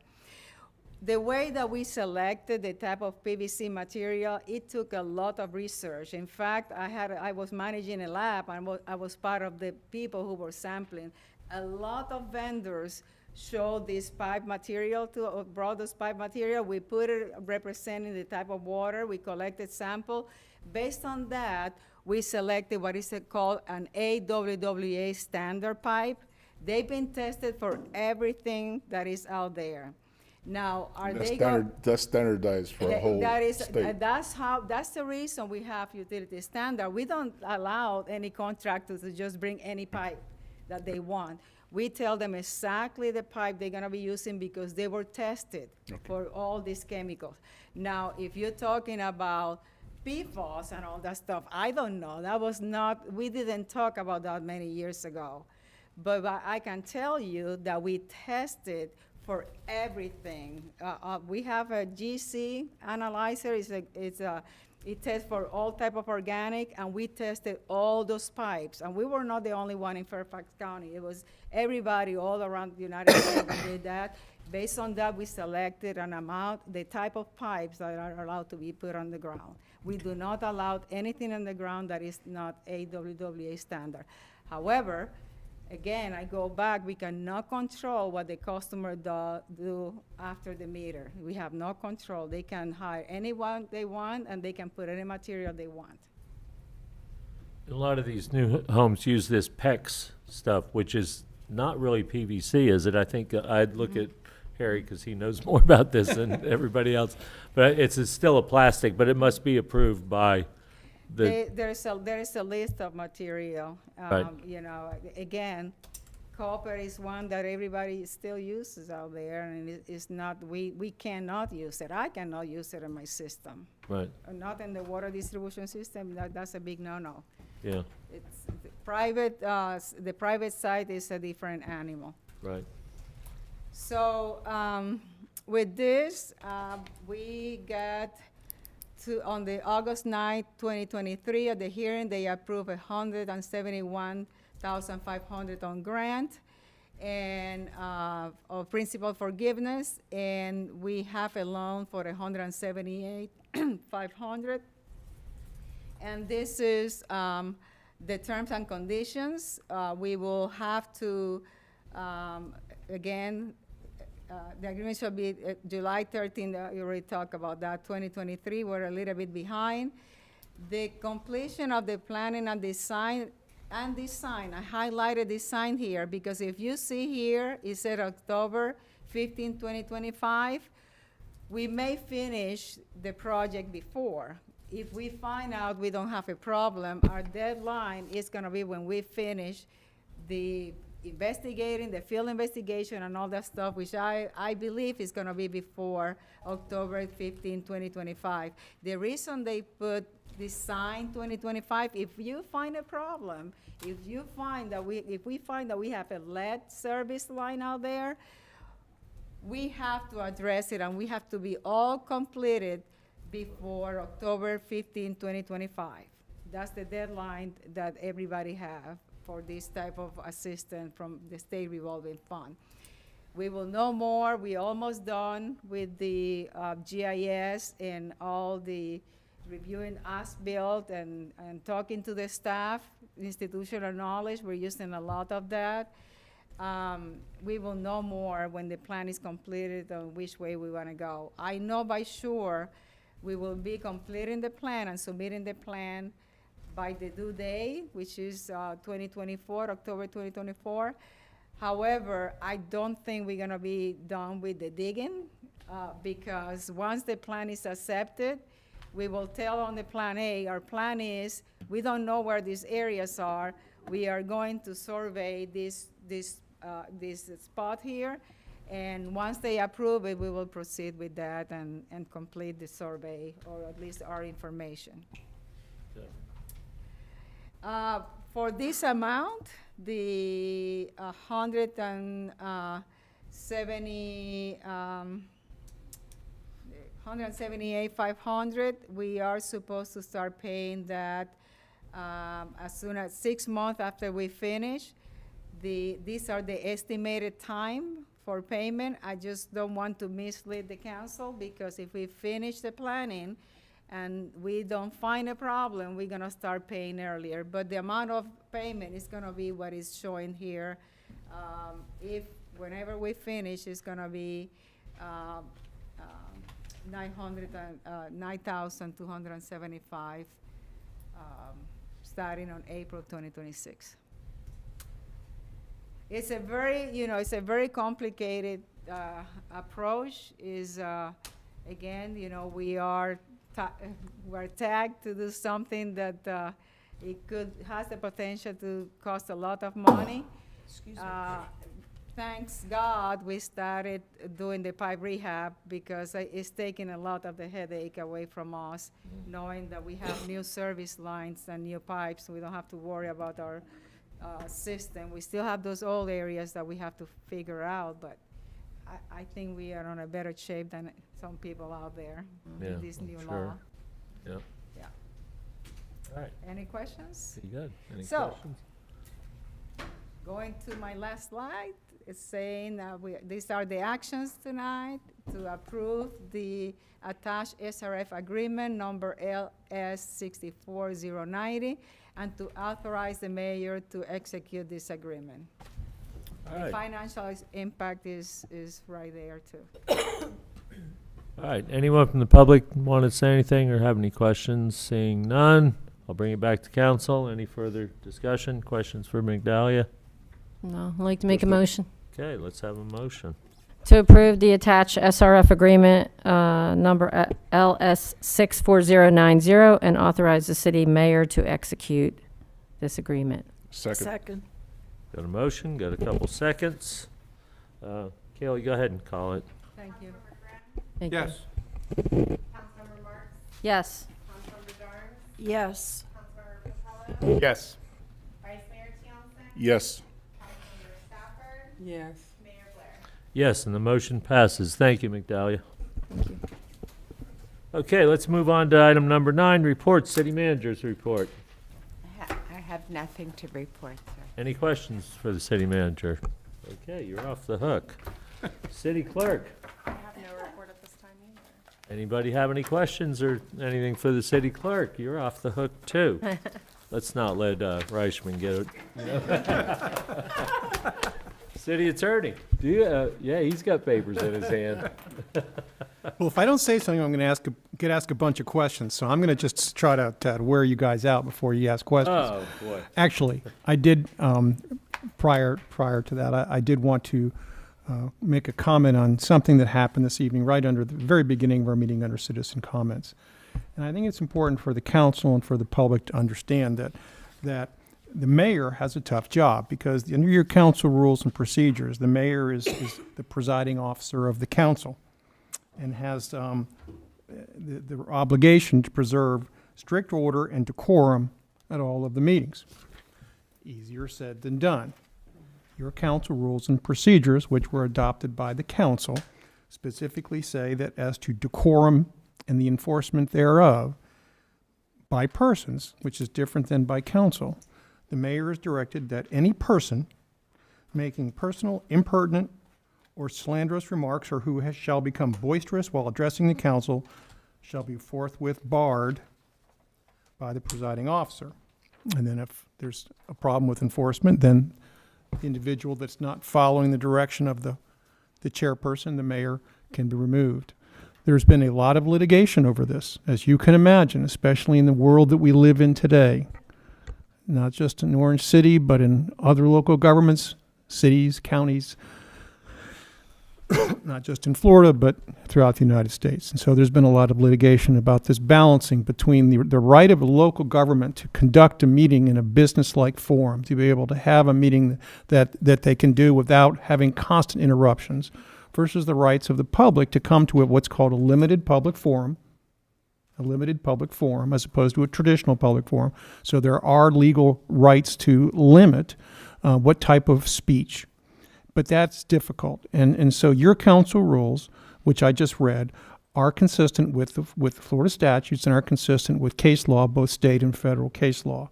The problem is the enforcement and what type of speech or behavior is boisterous or disorderly. And that is what requires a lot of common sense and judgment. And so and the mayor and I have talked about this, what I always advise is that it's important to warn someone, like you did, that we have council rules. We are trying to conduct a business or a governmental meeting. There are limitations that we can impose based upon that, and you are exceeding those. I would ask that you cease that. And then if it continues, if that type of behavior or commentary continues, then the local government, the city, the mayor, the presiding officer, has the right to request that individual to sit down and cease. If they don't, the courts have said that the presiding officer, along with the officers involved, can remove that individual from the dais where they're speaking and the meeting hall if necessary. And it's a tough call, and I think that you all, maybe tonight's example shows the difficulty in having a presiding officer deciding when are you going to do that. And I think an interesting for the example that we chose this evening, I would submit that some of the folks that come before us are wanting to create a problem.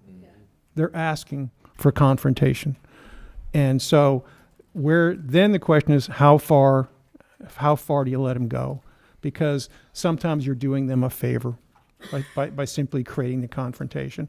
And in the long run, in the bigger picture, that doesn't help. This evening, perfect example. The gentleman got to say what he wanted to say, make his point. He sat down, and we could continue on with the meeting. There may come a point, I hope not, but there may come a point where your chairperson, your mayor, has no choice but to preserve the decorum of this meeting and impose the council rules and procedures. I just thought it merited a little bit of a discussion this evening, not just with the mayor, but with all of you, so you understand that it is a tough role that the mayor has under Florida and federal law. Thank you for pointing that out, Mr. Reichman. I appreciate it. I just want to make a point that I've been up here, minus 2 years, for over 26 years. I've never cursed. I've never used any type of language like Mr. Sanders used up here. I bit my tongue.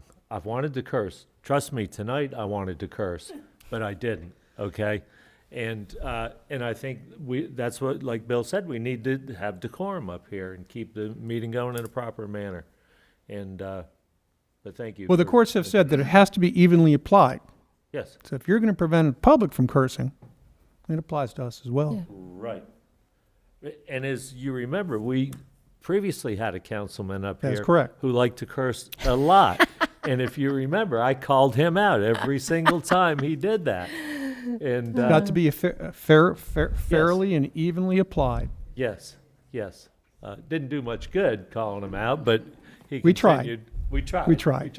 Yeah, so. Thank you, Mr. Mayor. Thank you, You know, Council. I'd like to add to what you said that, that applies to all of us up here. So when there is slander and things going on with our council, I would hope that the chair would say, give them their 3 minutes and move on, Right. Well, but remember now, there's a tough line between those matters which may be personal and slanderous and those that are properly in the public domain and deal with issues that involve the business council. of the city. So, Correct. so Right. it's a tough call at times, and we're doing it on the fly. So we're having to make snap decisions, and we're doing the best that we can. That's right. Yeah. And I think you might be referring to the woman that got up a couple of meetings ago, whenever it It was. had nothing to do with and us. she was very borderline, and I was about ready to cut her off, but I let her go on.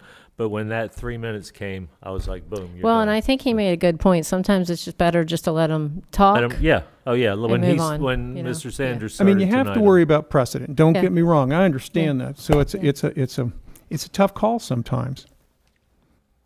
That's it. Anything else for the city attorney? Yeah, Sure. one thing. So this Mr. Sanders, this is like 2 or 3 times he's been here. So at our next meeting, he can come in and get his 3 minutes? Yeah. Oh, absolutely. So isn't there a, No, sir. repeat offender? No. No. In fact, the courts have said that let's say that this evening had gotten out of hand, and he'd been warned, and he continued, and then for whatever reason he continued to disrupt the ongoing meeting, city council meeting, and he was removed. The courts have said that while he can be removed from this meeting, he cannot be barred from future city council meetings. Right. That's a matter of federal court law. He gets us 3 minutes.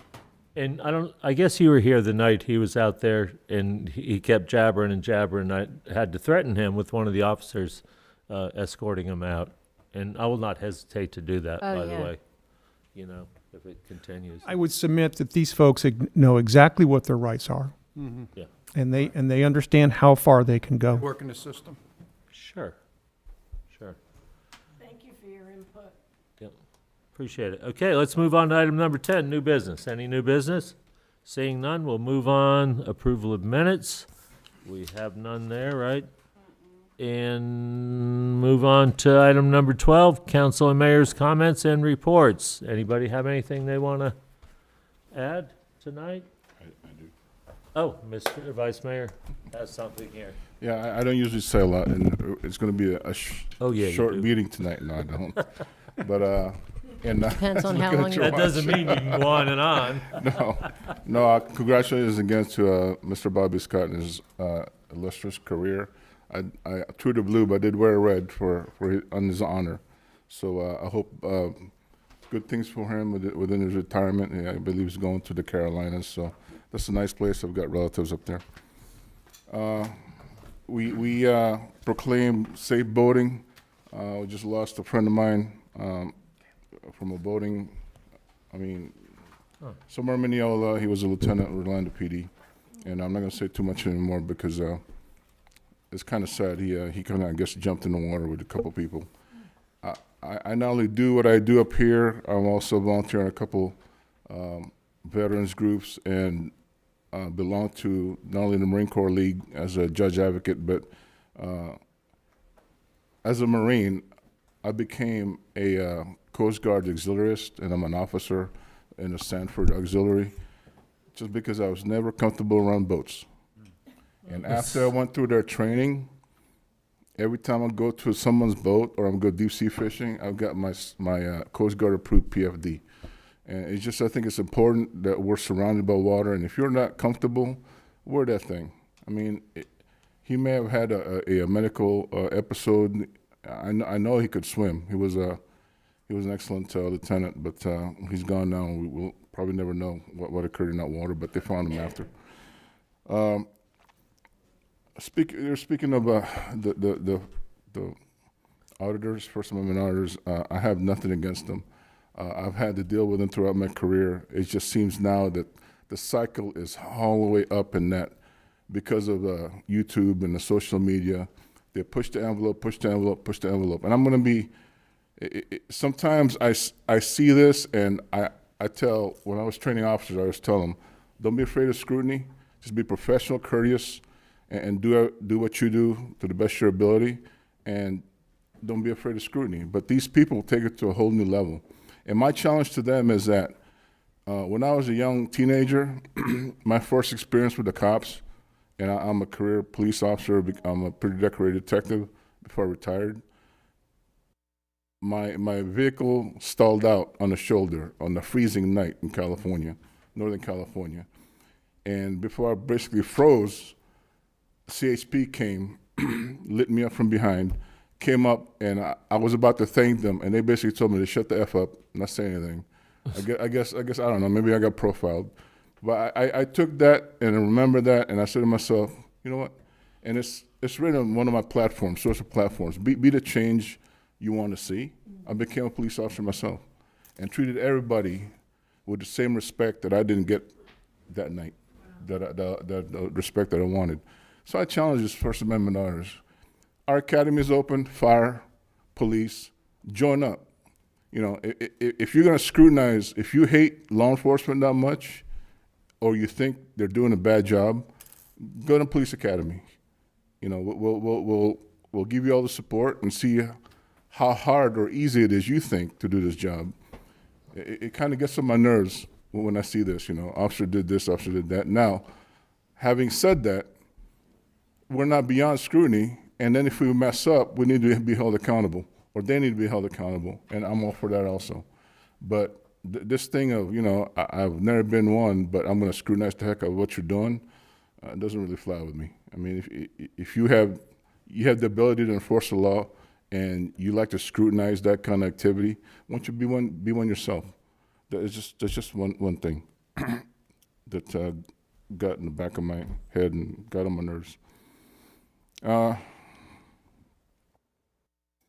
historic board, like I said, there's not another in this dais, I think, that is more passionate, maybe there is, than Crippen, number one, and I'm kind of number two with history. But like, with that being said, we have hard decisions up here to make, and that I would love to preserve as much history of Orange City as possible, and I'd like to leave that as a legacy, maybe parts of it, decisions I make. But we have to make hard decisions, and I think history is going to be part of it. And I think it just needs to be a balance, and we should be able to get along and have history as part of our city. That's it. Thank you. All right, anyone else? Go ahead, Fran. Very quickly, there are two local events that are coming up very quickly. And because I am friends with Lisa Burke of Residing Hope Children's Home, they are having their 4th annual student art exhibition this coming Friday, the 17th, from 3:30 to 5:30 at the Enterprise Museum, which is at 360 Main Street in Enterprise. And these are kids that, when they see others care about them, it makes a big difference in their lives. So if there's anybody who has time to do that, please go. The second one, there is an opportunity to remember those who have served on Memorial Day, Monday the 27th at 10 a.m. at Deltona Memorial Gardens, 1295 Saxon Boulevard. They are going to have a service there, and you'll be able to, with others, to pay tribute for courage, dedication, and selflessness. And it's very personal to me. I lost an uncle who I never met in World War II, Eddie Wajima. I'm still trying to contact the Marines because he was never brought home because he was blown in half. So I want to find out what the longitude and latitude is of where they may have put the remains out in the Pacific Ocean. And my father served also. So it doesn't matter what, even now, people who serve now, we never know what's going to happen. So they're giving their lives and their time, and it's important. So if anyone has time, that's on Memorial Day at 10 a.m. at Deltona Memorial Gardens. Great. I've been to those before, and they're very well. And I think Mr. O'Connor participates in that also each year. Okay, so we good? You have something, Lisa? Yes. Today, Medallia and myself, we attended the St. Johns River Water Management event. And at that time, when I spoke and after I finished speaking, they informed us that they were sending our application forward. We were number 1, and they will be sending our application forward. And Medallia was there for technical support, and they spoke highly of Medallia and how she has worked with them relentlessly to make sure the city of Orange City is receiving what they need to receive. They love her. They do. They do. They really do. They really do. Yes. But they did say we're number 1, and we might get what we're requesting. Good, good.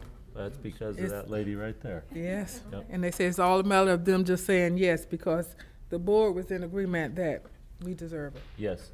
They've told me that they use Orange City as an example when they go around to other communities Yes. and all the great work that McDowell's done. So we're quite proud of her. Okay, my turn. All right, roundtable. On Monday, yesterday, the 3 agencies, we have 3 tourist agencies in Volusia County. We've got the West Volusia one, the West Volusia that Georgia Turner does. There's a Southwest Volusia, and then the Daytona, right? There's the 3. So they all gave presentations on, their methods of how they attract people to come to this area. And a lot of it hinges on, and the guy from the airport, the director of the airport, he spoke, and how they're trying to get more airlines to come in. So, 'cause it's much easier flying out of Daytona than it is Orlando. And then also there's a presentation by the EOC, Director Jim Judge, and then I guess we have a director in training, and his name is Clint Meacham. And he's a great guy. He was out at the West Volusia Summit we had a few weeks ago, and he's from Idaho, and go figure. But he's a really nice guy, smart guy. I think he's going to do a good job when Jim does finally retire. And the fun news now for me is I am flying out on Thursday morning at 6:15 from Sanford. to Sioux Falls, South Dakota, and I'm going to go to Orange City, Iowa, for their Tulip Festival.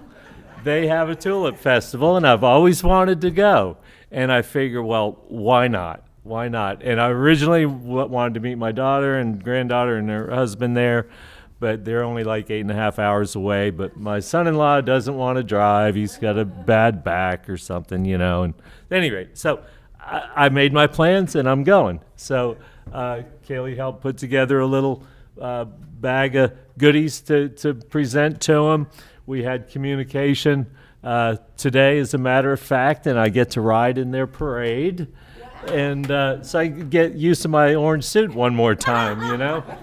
And so I'm really looking forward to it, because as most of you know, I love gardening and I love flowers and all that sort of thing. And they're all Dutch. There's a lot of Dutch people up there. Look at the names on their council, and they're Durs and Vons and I mean, it's really cool. So I'm really excited about going. I'll probably gain 10 pounds because I love eating pastry, and they probably have good beer even too, and sausages and that kind of thing. So I'm really looking forward to it. So I'm leaving on Thursday morning, and I'll come back on Sunday. This week, yep. Yep. Oh yeah, that's going to be busy, and I just think it'll be fun. And trust me, people, I need a vacation at this point. Yes. And so I work constantly, and I've been working on my house, and I'm just burnt out. So I'm ready. So I'm going to give you a report when I come back. As a matter of fact, I'm going to try to get one of my students to help me do a PowerPoint of my trip. And Al, I talked with Barb Shepard today, and I'm going to write a little article for the Beacon. And I did that years ago when I took my motorcycle trip up to on the auto train up to Lorton, Virginia, and then we rode back through the mountains, and I got it published in the BMW Owner's Motorcycle magazine.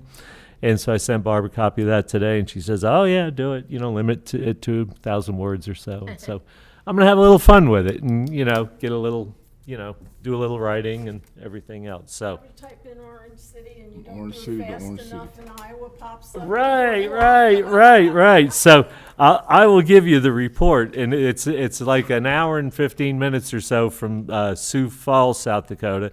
And Sioux Falls, I was interested in years ago. I was looking at places for bicycle riding, and they have a trail that goes around their entire city. It encompasses the entire city. So I plan maybe on Thursday afternoon to rent a bicycle and ride part of their trail and go to the falls there and stuff like that. And this is all on my nickel. No city money's being spent on this, just for those that are interested. So you'll get a good report, and I'm really looking forward to it. I think it'll be a lot of fun. Okay, so with that, I will entertain a motion to adjourn. Mr. Motion Mayor, to with adjourn. that- Oh, sorry. Cover the business. I'd like to make a motion to adjourn. Okay, well, we got one from Ms. Marks, so we got a second? Yes. Okay, got a second. All those in favor signify by saying aye. Aye. Those opposed, say nay. We're adjourned. So I can have a band this